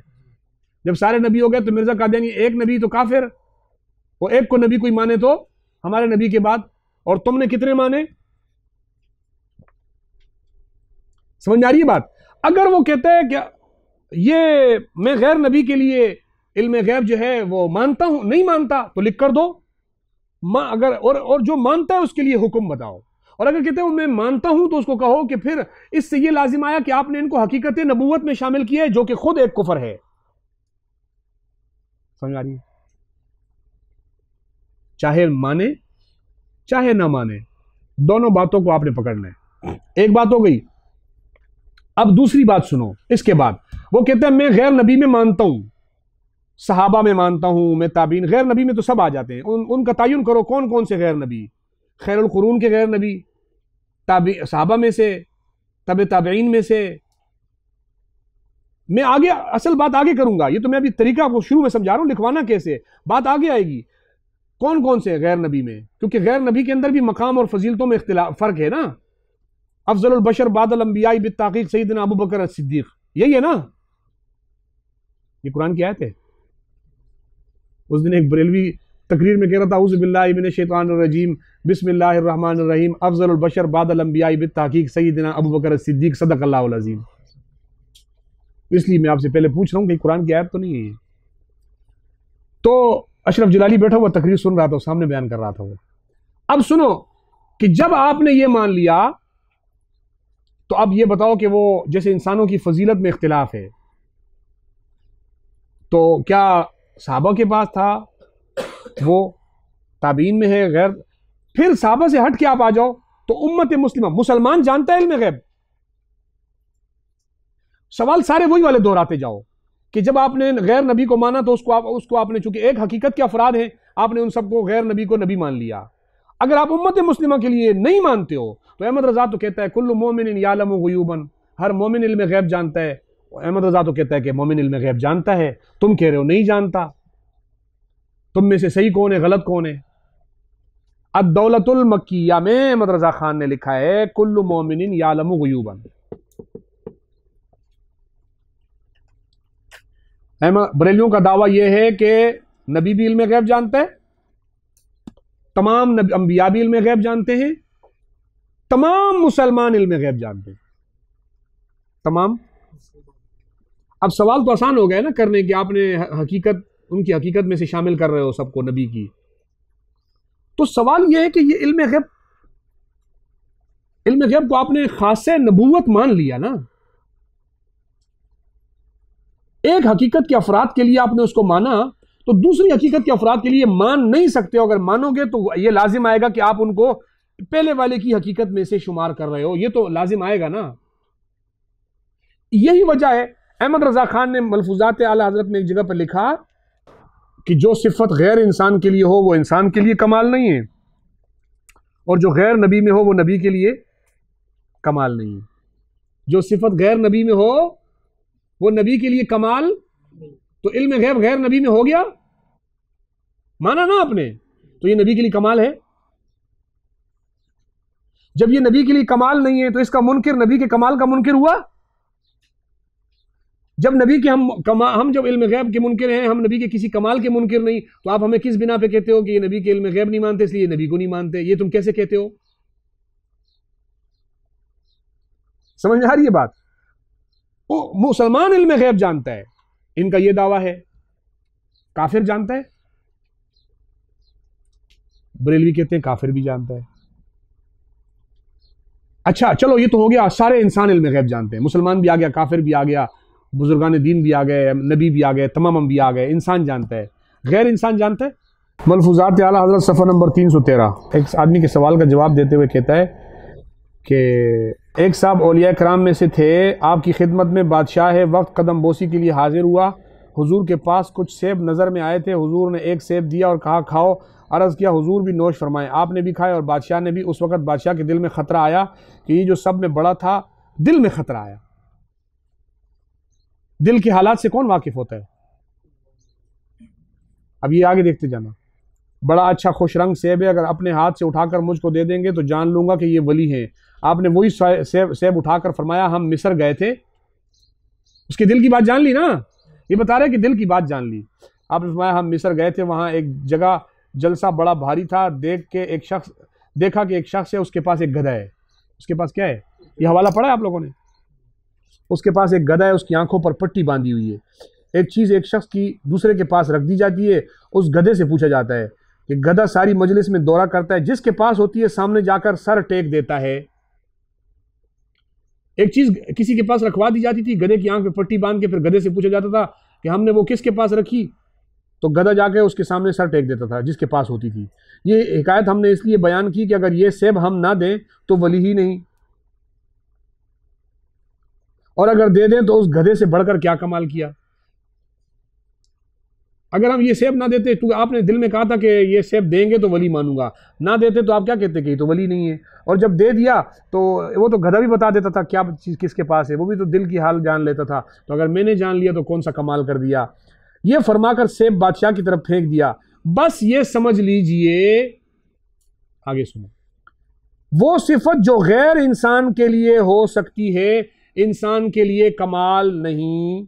जो गैर इंसान के लिए हो सकती है वो इंसान के लिए कमाल। दिलों के हाल गधा भी जान लेता है, लिहाजा अगर किसी बुजुर्ग ने जान लिया तो ये उसका कमाल।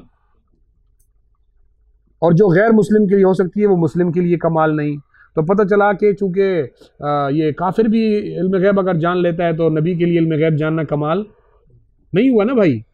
तो आप जो इतनी मुनाजरा करने के लिए आए थे वो नबी के कमालात मनवाने के लिए आए थे या कोई और काम करने आए थे? ये इल्म गैब नबी का जब कमाल ही नहीं है तो आप मुनाजरा किस मुंह से करने के लिए आए हुए हैं यहाँ पर? फिर ये अल गैब किताब के हवाले आपने पढ़े हुए, मैं देता नहीं हूँ दोबारा।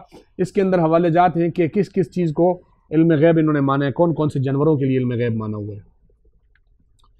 अब खुलासा ये निकला कि मुनाजरे का मौजू इल्म गैब तय हुआ था ना भाई, तो आपका दावा गलत है कि नबी पाक सल्लल्लाहु अलैहि वसल्लम को इल्म गैब कुल्ली है। आपका दावा होना चाहिए कि मखलूक में से हर एक को इल्म गैब कुल्ली हासिल है या इल्म गैब हासिल है। आपका ये दावा होना चाहिए। फिर हम आपको कहेंगे दलील दो, तो उसका दावा वसी करो। सही है भाई? बात समझ में आ गई? यहां तक पहुंच गए? दावा वसी करना, ये मैंने एक मफहूम के तौर पे आपको समझाने के लिए एक मिसाल दी है कि दावा वसी करो। वो उमूमन ऐसा दावा करते हैं। मैंने एक जगह मुनाजरा देखा कि एक मौलवी साहब ने दावा किया कि नबी को इल्म गैब है, दूसरे का दावा था नहीं है, मुनाजरा हो रहा था। तो ये दावा भी कामिल नहीं है और ये जवाब दावा भी मुकम्मल नहीं है। दोनों दावे और जवाब दावे को, अब नूर बशर के मौजू पे बरेलवी दावा करेगा कि हम नबी को नूर भी मानते हैं, बशर भी मानते हैं। मैंने आपको उस दिन एक बरेलवी का वो दावा दिखाया था जो मुझे भेजा था कि जो नबी को बशर न माने वो काफिर है और जो नबी को नूर न माने वो गुमराह है, तो लिहाजा आ जाए जी, मुनाजरा करें जी। ये कोई दावा ही नहीं है। फिर दावे में सबसे बुनियादी चीज ये होनी चाहिए कि मुद्दा अलैह दावा ऐसा होना चाहिए कि जिसमें मुद्दई और मुद्दा अलैह के दावों और जवाब दावा के बीच में तनाकुज हो, तबायुन हो। भाई दो दावों के बीच में तबायुन तनाकुज होना जरूरी है। पता चले कि दावा ही दोनों का एक है। मैं भी नबी को नूर मानता हूं, बरेलवी क्या मैं भी मानता हूं। मैं भी बशर मानता हूं, बरेलवी क्या मैं भी बशर मानता हूं। तो कहीं मुनाजरा हो सकता है? अब बरेलवी लिख के देते हैं हम नबी को नूर ही मानते हैं, बशर ही मानते हैं। मैं कहता हूं यार ये तो हम भी मानते हैं, फिर लड़ाई कहां से हुई? लड़ाई कैसे होगी भाई? झगड़ा कैसे हुआ? झगड़े को समझो। तुम नबी को नूर मानते हो माद्दा खिलकत के एतबार से, हम नबी को नूर मानते हैं सिफत के एतबार से। फर्क हुआ ना? तुम नबी को नूर मानते हो उस माना में जिससे बशरियत का इनकार लाजिम आता है। हम नबी को नूर मानते हैं बशरियत को मानकर। तुम्हारा नूर मानना बशरियत का इनकार है, हमारा नबी को नूर मानना वो बशरियत के इकरार के साथ है। फर्क है ना भाई? बरेलवी का दावा यह नहीं है कि नबी बशर है। बरेलवी का दावा यह है कि जो नबी को बशर माने वो काफिर है। जो नबी को बशर माने, समझ में आ गया बात? नबी को बशर माने वो क्या है? वो मुफ्ती अहमद यार खान नईमी कहता है कि नबी को बशर जो है वो 3 लोगों ने कहा। कितने लोगों ने? 3 लोगों ने नबी को बशर कहा।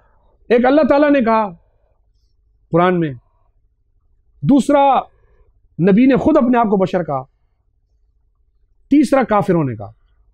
तीसरा किसने कहा? ये नूर इरफान में लिखा हुआ है। नबी को कितनों ने बशर कहा? नंबर 1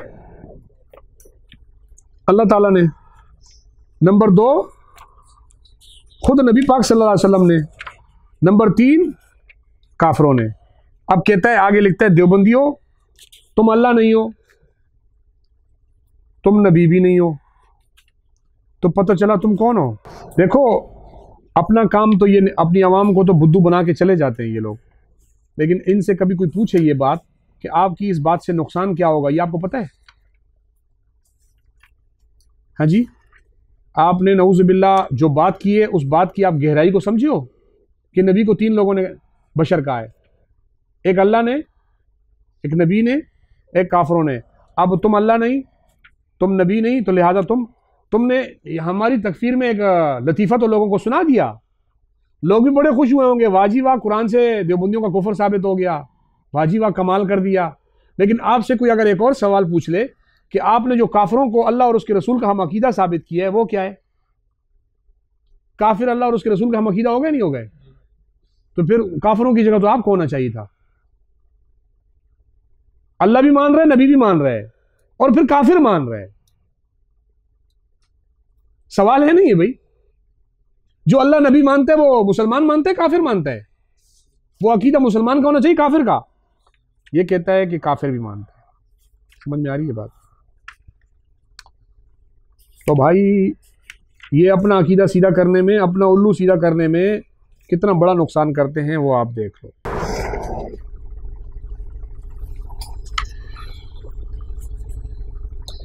हालांकि अगर देखा जाए तो अहादीस मुबारका में नबी पाक सल्लल्लाहु अलैहि वसल्लम को बशर मानना मुसलमानों का भी अकीदा लिखा हुआ है, नहीं लिखा हुआ? हज़रत आयशा सिद्दीक़ा रज़ी अल्लाह तआला अन्हा फरमाती हैं कि नबी पाक सल्लल्लाहु अलैहि वसल्लम बशर थे, हदीसों में मौजूद है। वो भी तो अल्लाह और रसूल नहीं है। सहाबा का भी अक़वाल मौजूद हैं कि नबी हमारे बशर, जैसे आम बशर थे ऐसे नबी भी एक बशर हुआ करते थे। तो वो क्या अल्लाह रसूल थे सहाबा? तो ये तो बात कहाँ जाएगी? लेकिन ये इनका एक तरीका होता है। अब वो जब दावा करे कि बशरियत पर, तो आपने उसको कहाँ लेके आना है कि आप बशरियत का, नबी को किस माना में बशर मान रहे हो वो बताओ। दावे की तनकीह की बात कर रहा हूं। आप नबी को बशर किस माना में मान रहे हो वो हमें बताओ। कि नबी पाक सल्लल्लाहु अलैहि वसल्लम जैसे इंसान जसद उनसरी कहलाता है। क्या कहलाता है?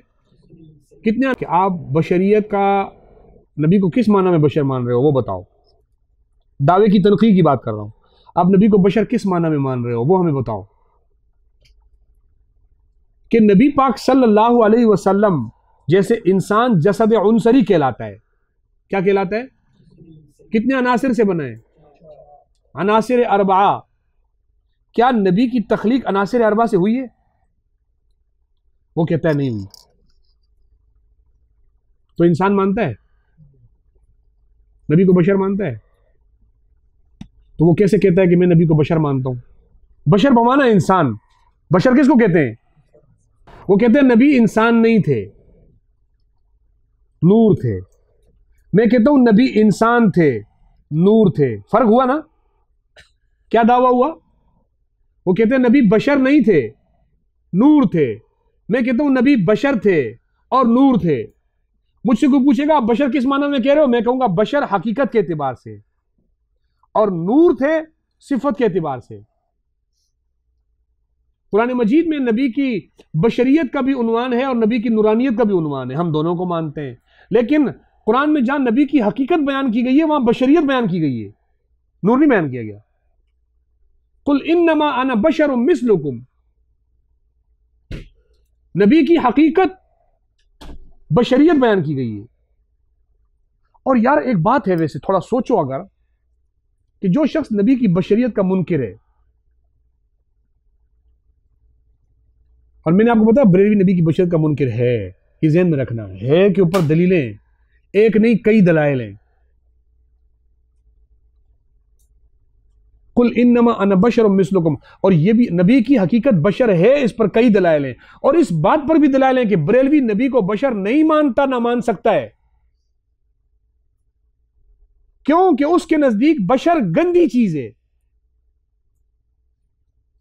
बशर क्या है? तो नबी में नऊजुबिल्लाह कोई गंदगी मान सकता है? तो वो बशर कैसे मानेगा? और आपको ये बात पता होनी चाहिए कि ये गंदे बशरियत को गंदा कहने का अकीदा किसका था? इस अकीदे का बानी कौन है? बशर को गंदा कहने का अकीदा, इसका बानी कौन है? अना खलक, क्या है? अना खैरुम मिन्हु।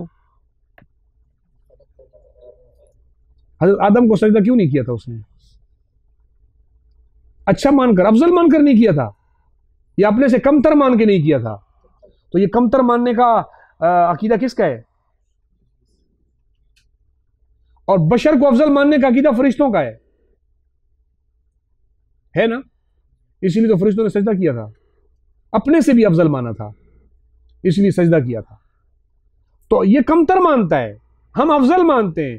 तो हमारे नजदीक नबी पाक सल्लल्लाहु अलैहि वसल्लम बशर हैं इसलिए कि आप कायनात में अफजल हैं। ये कहते हैं बशर नहीं है क्योंकि बशरियत अच्छी चीज ही नहीं है। बशरियत को तो हमने गंदा कर दिया है। अपनी किताबों में लिखा हुआ है हमने बशरियत को गंदा कर दिया है बरेलियों ने। भाई तुमने गंदा कर दिया तो तुम्हारी बशरियत गंदी हुई ना, नबी अलैहिस्सलातु वस्सलाम की बशरियत को तो कुछ नहीं हुआ।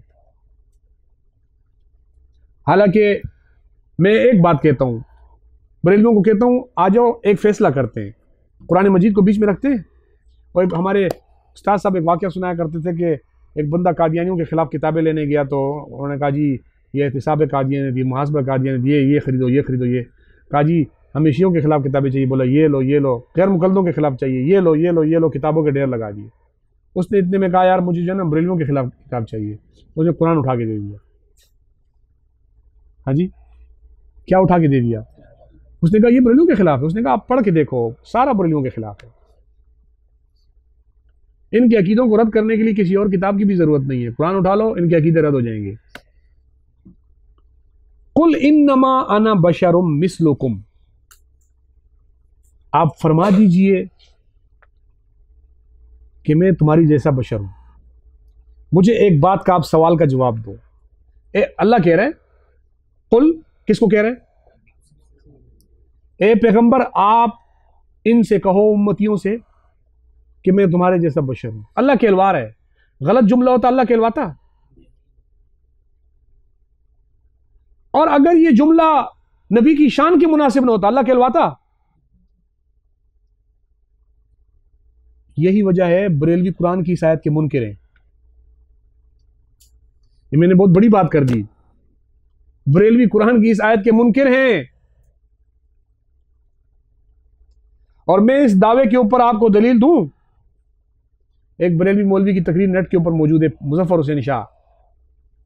वो कहता है, उसका मैंने जवाब भी दिया था आज से कोई 10 साल पहले वीडियो में। वो बयान में कहता है कि इंसान को शैतान गुमराह करता है ना, तो उसके लिए उसको तन्हाई में लेके जाता है, फिर उसको वलगलाता है, फिर उसको बातें सिखाता है, तूने ये करना है, तूने वो करना है, तूने ये, फिर वो उसको कुल इन्नमा अना बशरन वाली आयतें याद दिलाता है। क्या करता है? आप बताओ, जिसको कुरान की आयत याद दिलाएगा वो शैतान याद दिलाएगा? फिर वो इस आयत याद आने से वो गुस्ताख हो रहा होगा? तो कुरान की इस आयत को मान रहा है वो। और खादिम हुसैन रिजवी का बयान नेट के ऊपर मौजूद है, चाहिए तो बताता हूं आपको। वो कहता है कि तुम लोगों ने क्या दीन की खिदमत की, हमें मुखातब करके कहता है, तुमने तो लोगों को कुल इन्नमा अना बशरुन पढ़ के सुनाया, तो लोगों ने गुमराही तो होना था। मैंने ये जुमला बोला है, आप इस तकरीर को सुन लो, मुझे उसकी तावील करके बता दो। तुमने कुल इन्नमा अना बशरुन जैसी आयतें पढ़नी थी, तो इस कौम ने गुमराह नहीं होना था। मुझे बताओ, मैं कुल इन्नमा अना बशरुन पढ़ूंगा, कौम गुमराह होगी? इसने ये नहीं बोला तुमने उसका तर्जमा करके कौम को गुमराह किए, ये नहीं बोल रहा। वो कह रहे तुमने कुल इन्नमा अना बशरुन वाली आयतें पढ़नी थी, तो कौम ने गुमराह नहीं होना था। इसलिए वो कुरान की आयत के मान नहीं सकता। एक बरेलवी मौलवी उमर अशरफी की यहां किताब रखी हुई है, मिक्यास नूर, उसने लिखा है कि नबी पाक सल्लल्लाहु अलैहि वसल्लम बशर अगर होते तो आप मेराज पे जा ही नहीं सकते थे। जो उसने बात लिखी उसका मैं खुलासा बता रहा हूं। क्या कहते हैं? क्योंकि कुरान मजीद में अल्लाह ताला फरमाता है, मा कान अली बशरिन, हाफिज कुरान, रमजान करीब आ गया है, मा कान अली बशरिन अन युकल्लिमहुल्लाहु इल्ला वहयन औ मिन वराए हिजाबिन औ युरसिल रसूलन। कितनी तरीके? मा कान अली बशरिन, बशर के लिए यह मुमकिन ही नहीं है कि वो अल्लाह से अन युकल्लिमहुल्लाहु, अल्लाह से बात कर सके। उसके 3 तरीके, इल्ला वहयन, हाँ जी, और औ मिन वराए हिजाबिन औ युरसिल रसूलन, 3 हो गए। चौथा तरीका तो मेराज में था ना, इसमें ना वाहियन था, न मिन वराए हिजाब था, क्योंकि सामने था ना, है ना भाई। सुम्मा दना फतदल्ला फकाना काब कौसैनी औ अदना फअौहा इला अब्दिही मा औहा, यही है ना भाई। वो कहता है बशर के सिवा, बशर के लिए तो ये मुमकिन ही नहीं है, लिहाजा आप बशर ही नहीं है। इस आयत से नबी की बशरियत का इनकार कर रहा है, हालांकि कुरान कह रहा है कुल इन्नमा अना बशरुन। तो यह कैसे हो सकता है कि कुरान की एक आयत में अल्लाह नबी को बशर कह रहा और दूसरी आयत में कह रहा यह बशर नहीं है? यह हो सकता है? जहां वाज़ेह बशरियत का इकरार है वहां इकरार है, और जहां पर माकान अली बशर वहां तुम समझे नहीं हो। अल्लाह फरमा रहा है कि मैंने बशर और उनमें से जो नबी होते हैं उनको अल्लाह से बात करने का 3 तरीके होते हैं, लेकिन ये चूंकि उन नबियों का भी सरदार है, इसको एक तरीका और जायद हासिल है, वो मेराज के मौके पर है। हमारे नबी के जो फजाइल हैं दीगर नबियों पर, उनमें मेराज है नहीं है, एक मेराज भी है ना। तो मेराज तो आपको तभी हम दूसरे नबियों से हटके मानेंगे ना कि जब इसमें वही का चौथा तरीका अपनाया गया हो, या नबी की हकीकत का इनकार कर दो। इसका मतलब यह हुआ कि बशर 3 के अलावा चौथे तरीके से बात नहीं कर सकता। इसका मतलब यह हुआ कि नबी चूंकि बशर ही नहीं थे लिहाजा कर सकते थे, तो नबी ने तो मेराज वो वाला किया जो कर सकते थे। तो जो काम कोई कर सके वो मौजज़ा होता है। बात समझ आ रही है? जो काम कोई कर सके वो मौजज़ा होता है।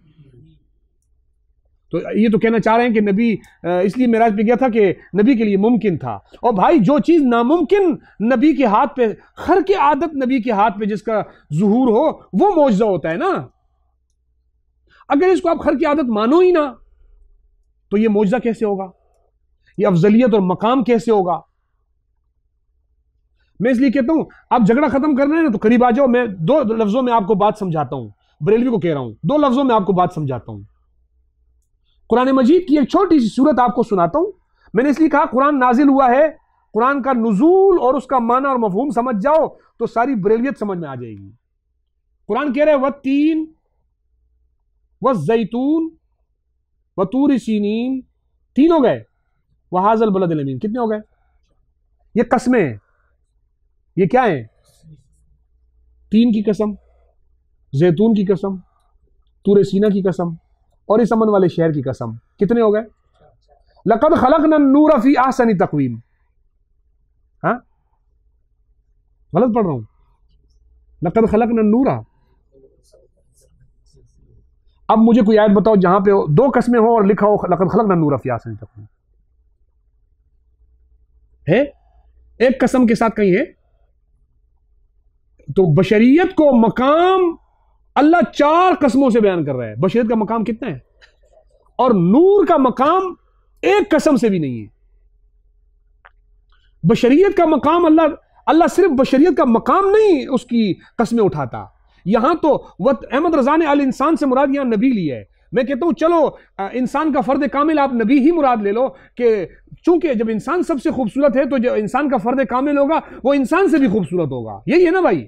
ये तो मेरा अकीदा है, इसमें इनकार नहीं है मुझे, कि जब इंसान खूबसूरत है तो इंसान में मुसलमान भी है, काफिर भी है, फिर काफिर से मुसलमान ज्यादा खूबसूरत है, फिर मुसलमान में अल्लाह का वली भी है, आम मुसलमान भी है, उसमें अल्लाह का वली ज्यादा खूबसूरत है, फिर अल्लाह के वलियों में जो है वो सहाबा भी हैं, खैरुल कुरून भी है, फिर उनमें सहाबा सबसे अफजल है, फिर इनमें उस जमाने में फिर नबी हैं तो फिर नबी सबसे अफजल है और सबसे खूबसूरत है, फिर नबियों में इमामुल अंबिया है, वो कायनात में सबसे ज्यादा खूबसूरत है। यह मतलब है लक़द ख़लक़नल इंसान फ़ी अहसनी तक़वीम का।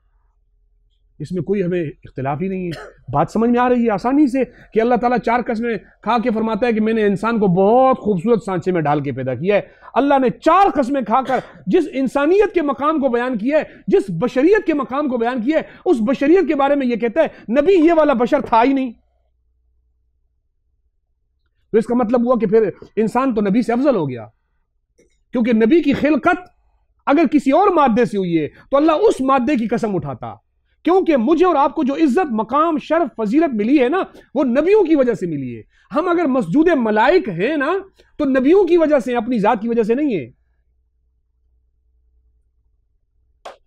लेकिन तुम इंसानियत का मकाम नहीं समझे, तुम बशरियत का मकाम नहीं समझे, तुम्हें पता ही नहीं इंसानियत क्या है।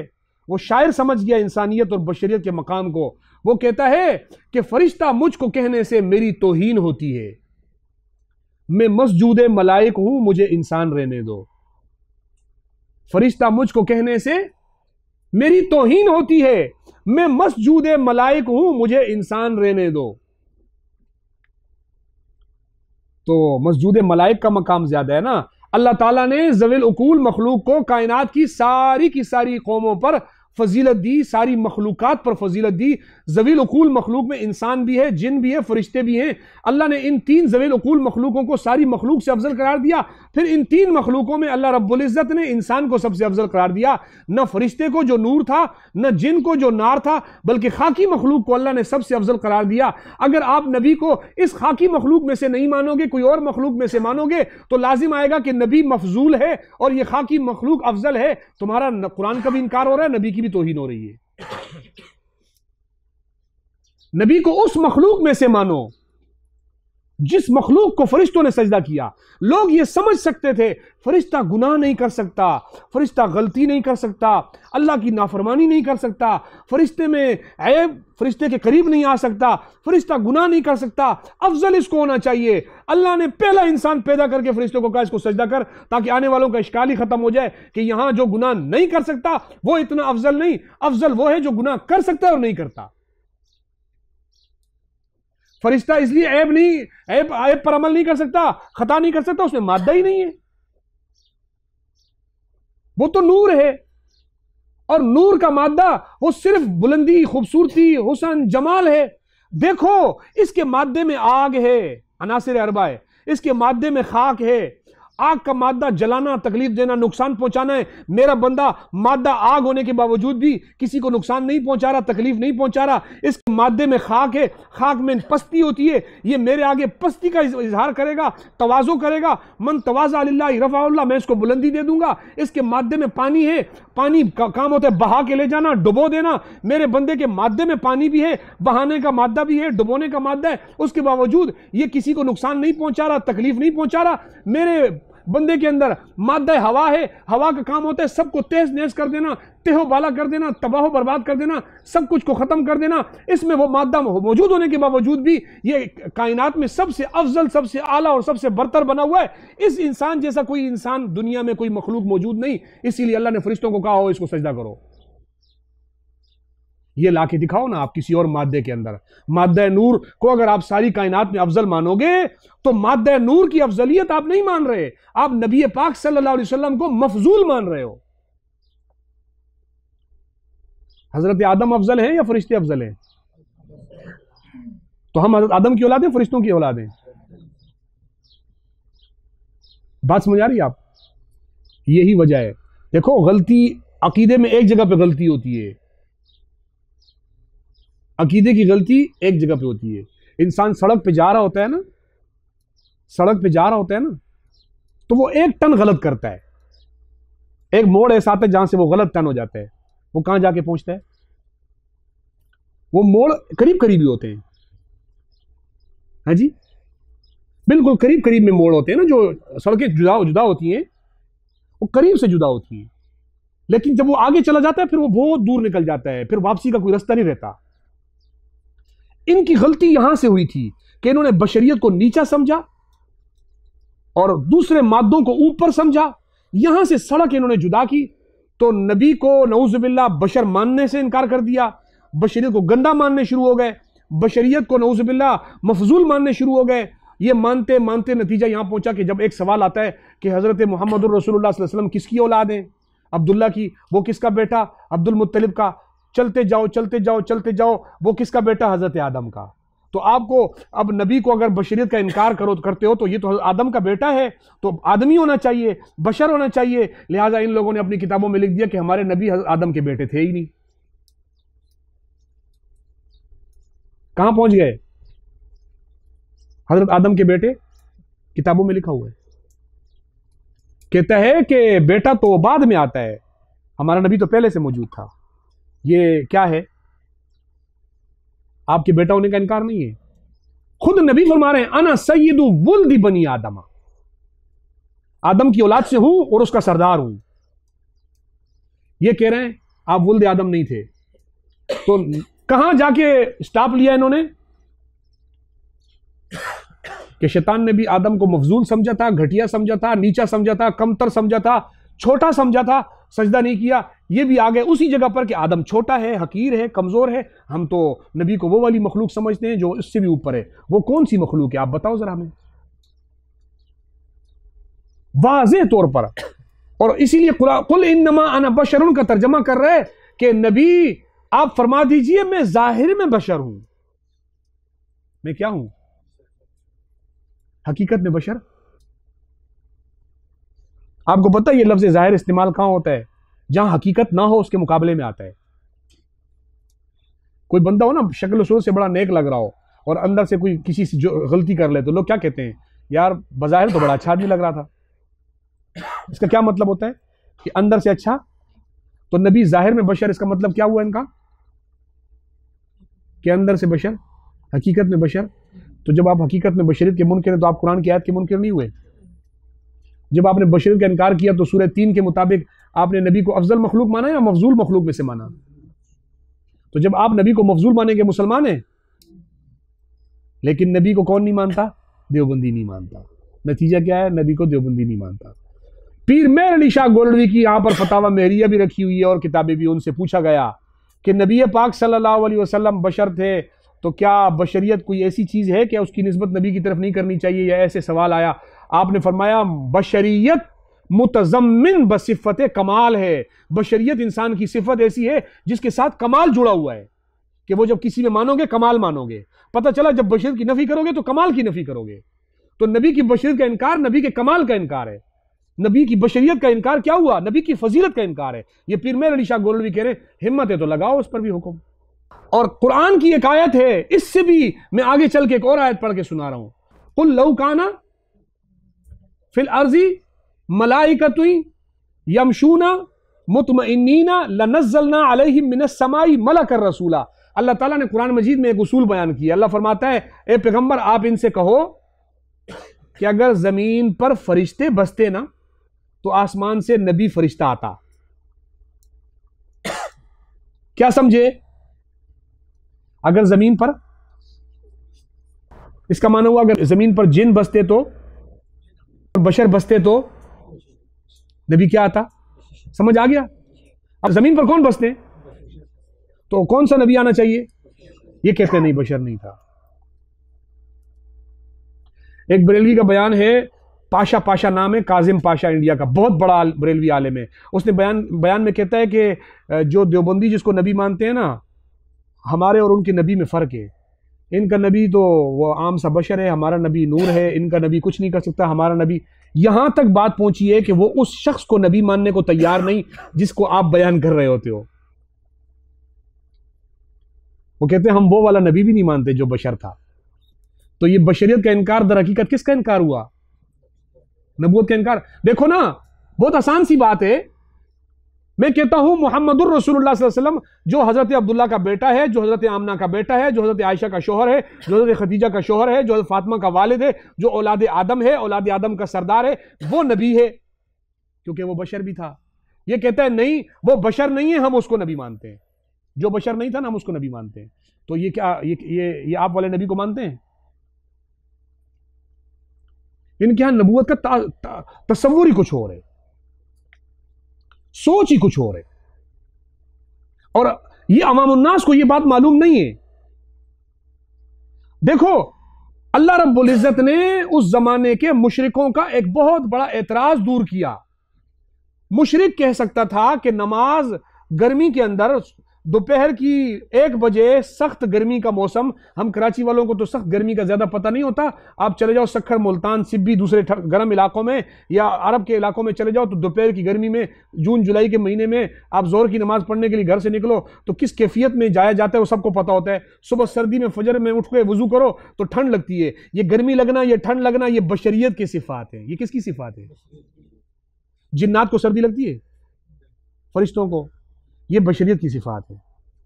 तो अब जब ये बशरियत की सिफात हुई ना, और नबी अलैहिस्सलातु वस्सलाम फजर में नमाज पढ़ने आ रहे हैं, जोहर में भी नमाज पढ़ने आ रहे हैं, जंग में भी जा रहे हैं, तलवार भी लग रही है, घोड़े से, गधे से आप अलैहिस्सलाम का एक दफा गिरने का जिक्र भी है, ओहद में कड़ियां लग रही हैं, दंदान मुबारक टूटने का जिक्र है, खून भी निकल रहा है। अब अगर ये आप नूर हैं तो ना आपको गर्मी लगती है, ना आपको सर्दी लगती है, ना आप जंग में जाके जख्मी होते हैं, ना आप शहीद होते हैं, ना आपको तकलीफ होती है, आपको कुछ भी नहीं होता। तो आप अलैहिस्सलातु वस्सलाम जब जंग में जाएं और सहाबा को कहें चलो आओ मेरे साथ जंग में, वो कह रहे या रसूलल्लाह आप तो सफर कर लोगे, ना आपको गर्मी लगेगी ना सर्दी लगेगी, हम कैसे करेंगे? अल्लाह ने इसीलिए बशर भेजा, उसको गर्मी भी लगती हो, सर्दी भी लगती हो, तकलीफ भी आती हो, मुश्किल भी आती हो, ताकि लोग आगे से ये एतराज ना कर सके आप कर सकते हैं, हम नहीं कर सकते। ओ भाई, ये भी इंसान है, इनको भी गर्मी लगेगी, सर्दी लगेगी, ये सब बर्दाश्त करेंगे, आओ तुम भी बर्दाश्त करो। इसलिए अल्लाह ताला ने नबी उसी जिन्स से भेजा ताकि ये एतराज खत्म हो जाए। इन्होंने जिन्स हटा दी नबी की, एतराज आ गया, खत्म हुआ। इन्होंने अगर नबी को बशरियत से निकाल दिया तो एतराज तो बरकरार हो गया ना कि यार नबी तो इसलिए जंग में जा सकते थे 27 जंगों में कि वो तो बशर नहीं थे, उनको चोट ही नहीं आती थी, वो जख्मी नहीं होते थे, दुख ही नहीं पहुंचता था, गर्मी नहीं लगती थी, थकते ही नहीं थे। हम तो नहीं जा सकते भाई, हम कैसे जाएंगे?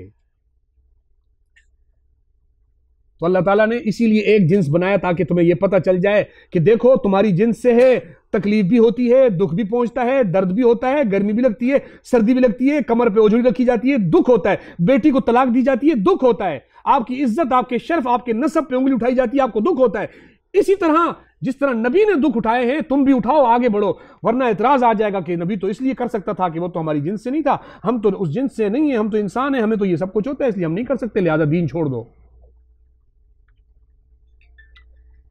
अबू जहल ने कभी यह एतराज नहीं किया था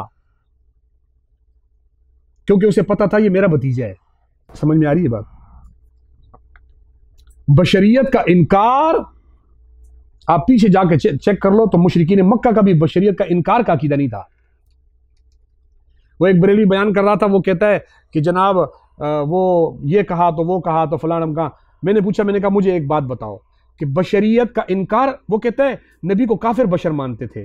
मैंने कहा मुझे दलील दो। जैसे अभी मैंने आपको बताया ना, ये कहते हैं नबी को बशर मानने वाले कौन थे। मैंने कहा दलील दो। मुशरिकीन मक्का में से नबी के जमाने में से कोई काफिर ने यह दावा किया हो कि मुहम्मदुर रसूलुल्लाह सल्लल्लाहु अलैहि वसल्लम बशर नहीं है, मुझे आप दलील दिखा दो। उनका दावा यह नहीं था। अब देखो उनका दावा मिलता कहां है, आप खुद समझ जाओगे किन का दावा बराबर है। अबू जहल कहता था बशर नबी नहीं हो सकता। नहीं समझ, अबू जहल क्या कहता था? बशर, इसका माना क्या हुआ? जो नबी हो वो बशर। एक ही बात हो गई ना, बशर नबी नहीं हो सकता, नबी। समझ आ रही है बात? तो ये दावा हमारा उनसे मिल रहा है, इनका मिल रहा है। हजरत यूसुफ अलैहिस्सलातु वस्सलाम पर जब जुलेखा ने इल्जाम लगाया था तो मिस्र की औरतों ने जुलेखा को कहा कि तू अजीज मिस्र की बीवी है और इतना बड़ा मकाम मर्तबा है, तू एक छोटे से लड़के पर फरिश्ता होगी, तुझे शर्म नहीं आई? तो उसने उनका ये इश्काल दूर करने के लिए सबको एक कमरे में बुलाया। कुरान मजीद में है, आपने पढ़ा है तफसीर में, मैं खुलासतन बयान कर रहा हूँ। जब सबको बुलाया और बुलाकर उनको कहा तुम यहाँ बैठ जाओ उसमें, और हाथ में सेब और छुरियाँ दे दी। कोई कहता है प्याज छुरी, सेब छुरी, क्या दे दिया। पुराने ज़माने में ऐसे ही होता था ना कि फ्रूट रख दिया जाता था, छुरी भी रख दी जाती थी, मेज़बान खुद काटता था अपने हिसाब से, तो वो रख दिया। अब उन्होंने जैसी छुरियाँ सेब पर रखी तो आगे से यूसुफ अलैहिस्सलाम को कहा इस कमरे से निकलो, उस कमरे में जाओ। यूसुफ अलैहिस्सलाम यूं निकले, उधर गए, और उनका हुस्न और जमाल देखकर उनको ये पता नहीं चला कि हम सेब तो काट चुकी हैं, अब नीचे उंगलियां कट रही हैं। ये औरतें मुसलमान थी, काफिरा थी? ये मिस्र की काफिरा औरतें थी। कौन थी? उन्होंने कहा था मा हाजा बशरा। क्या कहा था? क्या कहा था? मा हाजा बशरा, ये बशर नहीं है। बरेली भी क्या कहते हैं? नबी बशर। तो अकीदा मेरा मिल रहा है, तेरा मिल रहा है। इन हाजा इल्ला मलकुन करीम, ये तो कोई फरिश्ता है, ये बशर है, इतना खूबसूरत बशर। मैंने कहा तुझे पता ही नहीं चला, तू बशरियत को गंदा कहने वाली सोच किसकी हुई? बशरियत को गंदा कहने वाली सोच किसकी है भाई? वो कहते थे बशर तो सोना होता ही नहीं है, बशर तो खूबसूरत होता ही नहीं है। मैंने एक दावा शुरू में कहा कि कुल इन्नमा अना बशरुन वाली आयत के ये लोग मुनकिर हैं, और उस पर मैंने 2 दलीलें आपको वाज़े तौर पे दी हैं। और आप आ जाओ, इनकी किताबें उठाओ, इनकी किताबों को पढ़ो, और वहां पर जहां कुल इन्नमा अना बशरुन की तफसीर आती है वहां तफसीर आकर देखो, आपको ये खुद बता देंगे ये कुरान की इस आयत को मानते हैं या नहीं मानते। मुफ्ती अहमद यार खान नईमी से पूछा गया, मुफ्ती अहमद यार खान नईमी लिखता है, क्या लिखता है? सुनना अभी बात को जरा तवज्जो से।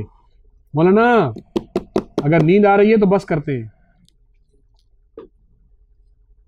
कहता है कि ये जो कुरान मजीद में अल्लाह ने फरमाया ना इन्नमा अना बशकुल इन्नमा अना बशरुम मिस्लुकुम, आप कह दो कि मैं एक बशर हूं, असल में इसकी वजह क्या थी? कहता है शिकारी को शिकार करते हुए जानवरों की आवाज निकालनी पड़ती है। शिकारी को शिकार करते हुए क्या करना पड़ता है? तवज्जो करना, तवज्जो करना, बात बड़ी गहराई की है। आगे इस एतराज को जब तक नहीं समझोगे बात समझ में नहीं आएगी। कहता है शिकारी को शिकार करते हुए जानवरों की आवाज निकालनी पड़ती है। यानी क्या मतलब हुआ कि आप बशर थे तो नहीं, आपने, अच्छा पहले तो ये सोचो कि आपने कभी शिकारी को शिकार करते हुए देखा है? गांवों में, देहातों में, यहाँ शहरों में तो नहीं होता, इसलिए आप लोगों को इसका अंदाजा नहीं होगा। गांव देहातों में, हम तबलीग में थे बन्नू में, तो रात भर जो है ना वो उनकी आवाजें आती थी। ये क्या होते हैं वहां पर लोग पकड़ते हैं? तीतर और बटेर। तीतर बटेर बहुत होते हैं, तो लोग उनको पकड़ने के लिए, सिंध में भी होता है ये, कि लोग क्या करते हैं कि एक जाल लगा देते हैं, उस जाल के पास एक टेप लगा देते हैं, उस टेप के अंदर से बटेर की आवाजें निकलती हैं। तो रात में जितने बटेर उड़ते हैं वो समझते हैं यहाँ हमारा कोई बटेर बैठा हुआ है, वो आकर उस जाल में फंस जाते हैं। तो वो जो टेप रिकॉर्ड चल रहा होता है ये बटेर होता है, बटेर की आवाज होती है। ये क्या होती है? हाँ,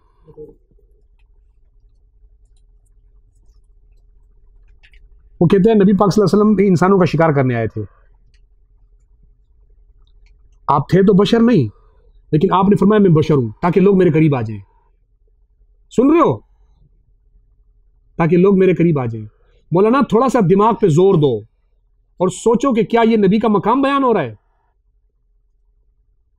कि नबी अलैहिस्सलाम मुशरिकीन मक्का को, यहूदियों को, काफिरों को, ईसाइयों को अपनी तरफ इसलिए लाने का तरतीब ये थी, अगर काफिर को आप ये बात बताओ कि हमारा नबी तुम्हारे लिए इस तरह की आवाज़ें इसलिए निकालता था, वो तुम्हें अपनी जाल में फंसाना चाह रहा होता था, ये नबी का मकाम बयान हो रहा है कि नबी की तौहीन हो रही है। और जब वो तो बटेर गैर ज़वील उकूल है, उसके अंदर भी दिल होगा और वो सोच रहा होगा मैं गलत जगह पे आ गया, मैंने बटेर समझा था, ये तो बटेर नहीं था। बताओ, जो मुसलमान नबी पाक सल्लल्लाहु अलैहि वसल्लम की इस तरह की आवाज़ सुनकर आए होंगे, आप उनके ईमान के ऊपर हमला कर रहे हो नहीं कर रहे हो? कि वो दिल में ये सोचते होंगे यार ये तो गलत जगह पे, हमने आवाज़ तो हमने सुनी थी कि इन्नमा अना बशरुन, हम इधर आए तो ये बशर है ही नहीं। और ये हो सकता है कि नबी पाक सल्लल्लाहु अलैहि वसल्लम ये तर्ज इख्तियार करते कि आप जो नहीं थे वो बोलते मैं वो हूं। ये हो सकता है। जब वो कह रहे हैं इन्नमा अना बशरुन, करीब आके देखा ओ ये तो बशर है नहीं, नूर है। जब ये दावा गलत हुआ नबी का, तो नऊजुबिल्लाह जिनको आपने कहा था इन्नमा अना रसूलुल्लाह, मैं अल्लाह का रसूल हूं, तो वो करीब आकर कहेंगे हो सकता है ये भी गलत हो। एक दावा गलत मान रहे हो तो दूसरा दावा आप सही मानोगे। आपने कहा वो बशर नहीं थे, लोगों को करीब करने के लिए बोलते थे मैं बशर हूं, तो कल कोई एतराज करने वाला यह कह देगा कि हो सकता है वो नबी भी ना हो, लोगों को करीब करने के लिए कह रहे हो मैं नबी हूं। तो एक दावा जब गलत मानोगे दूसरा दावा गलत होगा नहीं होगा भाई? तो क्या यह नबी की नबूवत पर हमला नहीं है? नबी पाक सल्लल्लाहु अलैहि वसल्लम अंदर से बशर नहीं थे, लोगों को कहते थे मैं बशर हूं। यह बोलकर आपने कितना बड़ा तोहमत और बोहतान नबी पाक सल्लल्लाहु अलैहि वसल्लम पे बांधा है, तुम इसका सोच भी नहीं सकते हो। सुनो, अभी मैं थोड़ा सा आपको पढ़ के सुना देता हूं। 114 देखो, सफा नंबर 114। ये बहुत जगहों पे इसने कहा है, मैं एक आध जगह से पढ़ के सुनाता हूं। मौलाना फरमाते हैं, वो कहता है इन्नमा अना बशरुम मिस्लुकुम, तुम मुझसे भागो मत, देखो मैं तुम जैसा बशर ही तो हूं, ताकि तुमसे मानूस होकर फैज़ इलाही कबूल कर ले। अब हुजूर ने फरमाया ला इलाहा इल्लल्लाह, लोगों ने कहा ला इलाहा इल्लल्लाह, लिबास आदमी पहना, जहां ने आदमी समझा। लिबास आदमी पहना यानी आप थे तो नहीं, लेकिन लिबास आदमियों वाला था तो लोगों ने आपको आदमी जाना। लिबास आदमी पहना, जहां ने आदमी जाना, मुजम्मिल बनकर आए थे, तजल्ला बनकर निकलेंगे। आप मुजम्मिल बनकर आए थे, नबी बनकर। मुजम्मिल नबी की एक सिफत थी ना, या अय्युहल मुजम्मिल। लोगों को तो वो मुजम्मिल नजर आ रहे थे, लेकिन हकीकत में क्या थे आप? तजल्ला था। आगे सुनो, कहता है बजाते थे जो इन्नी अब्दुहू की बंसरी हरदम। अगर आप लोग अहले ज़बान हैं तो मुझे इसका तर्जमा करके बताएं। हाँ जी, बजाते थे जो इन्नी अब्दुहू की बांसरी। बांसरी जानते हो आप? बांसरी बजाते थे नबी पाक सल्लल्लाहु अलैहि वसल्लम कि इन्नी अब्दुहू, मैं अल्लाह का बंदा हूं। हाँ जी, समझ में आ रही बात? बांसरी बजाते थे, क्या बोलते थे उसमें? कि इन्नी अब्दुहू, मैं क्या हूं? लेकिन अल्लाह के बंदे तो थे नहीं ना, नऊजुबिल्लाह। ये कह रहे आगे, सुनते जाओ। कहता है बजाते थे जो इन्नी अब्दुहू की बांसरी हरदम, खुदा के अर्श पर वो इन्नी अनल्लाह बन के निकलेंगे। खुदा के अर्श पर, ये इसने जो शेर पढ़ा इसका अगला शेर यही है, और वो अगला शेर भी इसकी किताब में मौजूद है। बजाते थे जो इन्नी अब्दुहू की बांसरी हरदम, खुदा के अर्श पर वो। यहां तो कह रहे थे इन्नी अब्दू, मैं अल्लाह का बंदा हूं, मैं अल्लाह का बंदा हूं। हम जब जाएंगे ना वहां पर अल्लाह से हशर के मैदान में जो हमारी मुलाकात होगी, तो वहां पे जो इन्नी अनल्लाह बोल रहा होगा ना, वो यही होंगे। यही मतलब हुआ ना कि यहां पर क्या थे? अब्दू। वहां पर जाकर क्या होंगे? इन्नी अनल्लाह। ये बरेलियों का अकीदा है। बजाते थे जो इन्नी अब्दुहू की बांसरी हरदम, खुदा के अर्श पर। यहां इन्नी अब्दुहू थे, वहां जाके क्या बनेंगे? अच्छा, आप आने से पहले क्या थे उसकी भी बता दूं बरेलियों की किताबों से। कहता है वो जो मुस्तवी अर्श था खुदा होकर, उतर पड़ा है मदीने में मुस्तफा होकर। वो जो मुस्तवी अर्श था खुदा होकर, वो उतर पड़ा मदीने में। यानी पहले खुदा था, इधर आया मुस्तफा हो गया, फिर इधर से जाएगा इन्नी अनल्लाह हो जाएगा। मुशरिकों के सर पे सींग होते हैं। हाँ जी, मैं तो कोई बात नहीं कर रहा, मैं ये नहीं कह रहा हूं कि ये अकीदा सही है गलत है। आप अपने दिल पे यूं हाथ रख लो, किबले को मुंह कर लो, कुरान सर पे रख लो और मुझे बता दो ये अकीदा तुम्हारा है या नहीं है। तुम कहोगे नहीं, जब तुम कहोगे नहीं तो मैं तुमसे अगला सवाल पूछूंगा कि इस्लाम में इस अकीदे की गुंजाइश है या नहीं। सारी बातें एक तरफ करो, कौन मुसलमान और कौन क्या। इस्लाम में इस अकीदे की गुंजाइश है कि जो अर्श पर मुस्तवी था वो मदीने में आया, मुस्तफ़ा बन गया, फिर यहां जो इन्नी अब्दू इन्नी अब्दू इन्नी अब्दू की बांसुरियां नऊजुबिल्लाह बजा रहा था, वहां जाकर कहेगा इन्नी अनल्लाह। अल्लाह और नबी के दरमियान में कोई फर्क माना?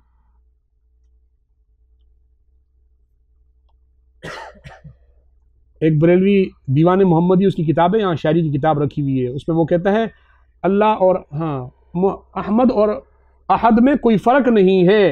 अहमद और अहद में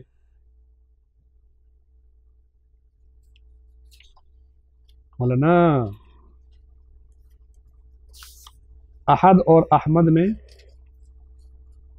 कोई फर्क नहीं है। इस शायर का नाम है मोहम्मद यार, नजर आ रहा है, इसका नाम मोहम्मद है। तो ये शायरी में कहता है अगर मोहम्मद ने मोहम्मद को खुदा मान लिया, अगर मोहम्मद ने यानी मोहम्मद यार फरीदी ने मोहम्मदुर रसूलुल्लाह सल्लल्लाहु अलैहि वसल्लम को, ये कहते हैं अगर मोहम्मद ने मोहम्मद को खुदा मान लिया फिर तो समझो कि ये मुसलमान है, दगाबाज नहीं है।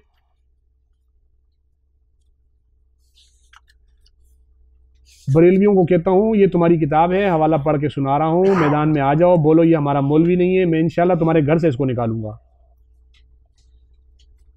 मोहम्मद मुस्तफ़ा महशर में ताहा बन के निकलेंगे, उठाकर मीम का पर्दा हवेदा बन के निकलेंगे। मीम का पर्दा हटाओ, अहमद के बीच में से मीम हटा दो, क्या बना?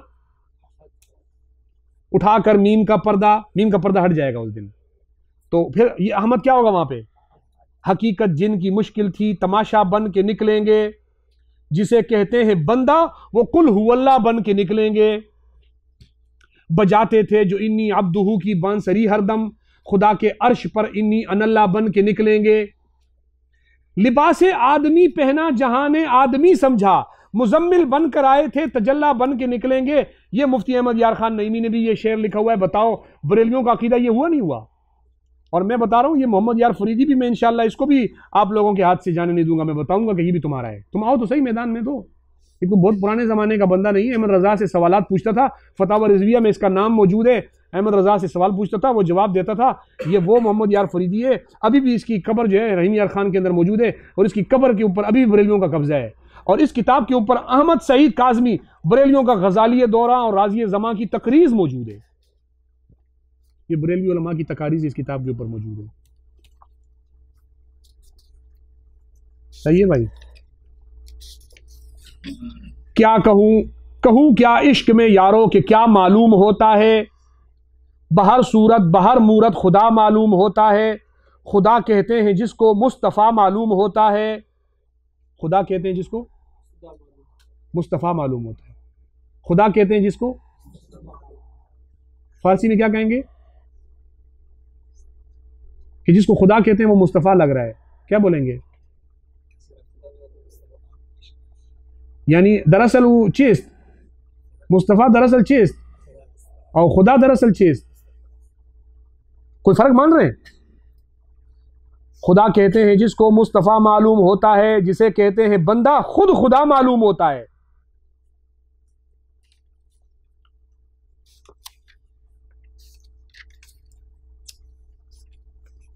मौलाना अभी तुम बहुत दूर हो, हमारे दर्द को पता नहीं कब समझोगे।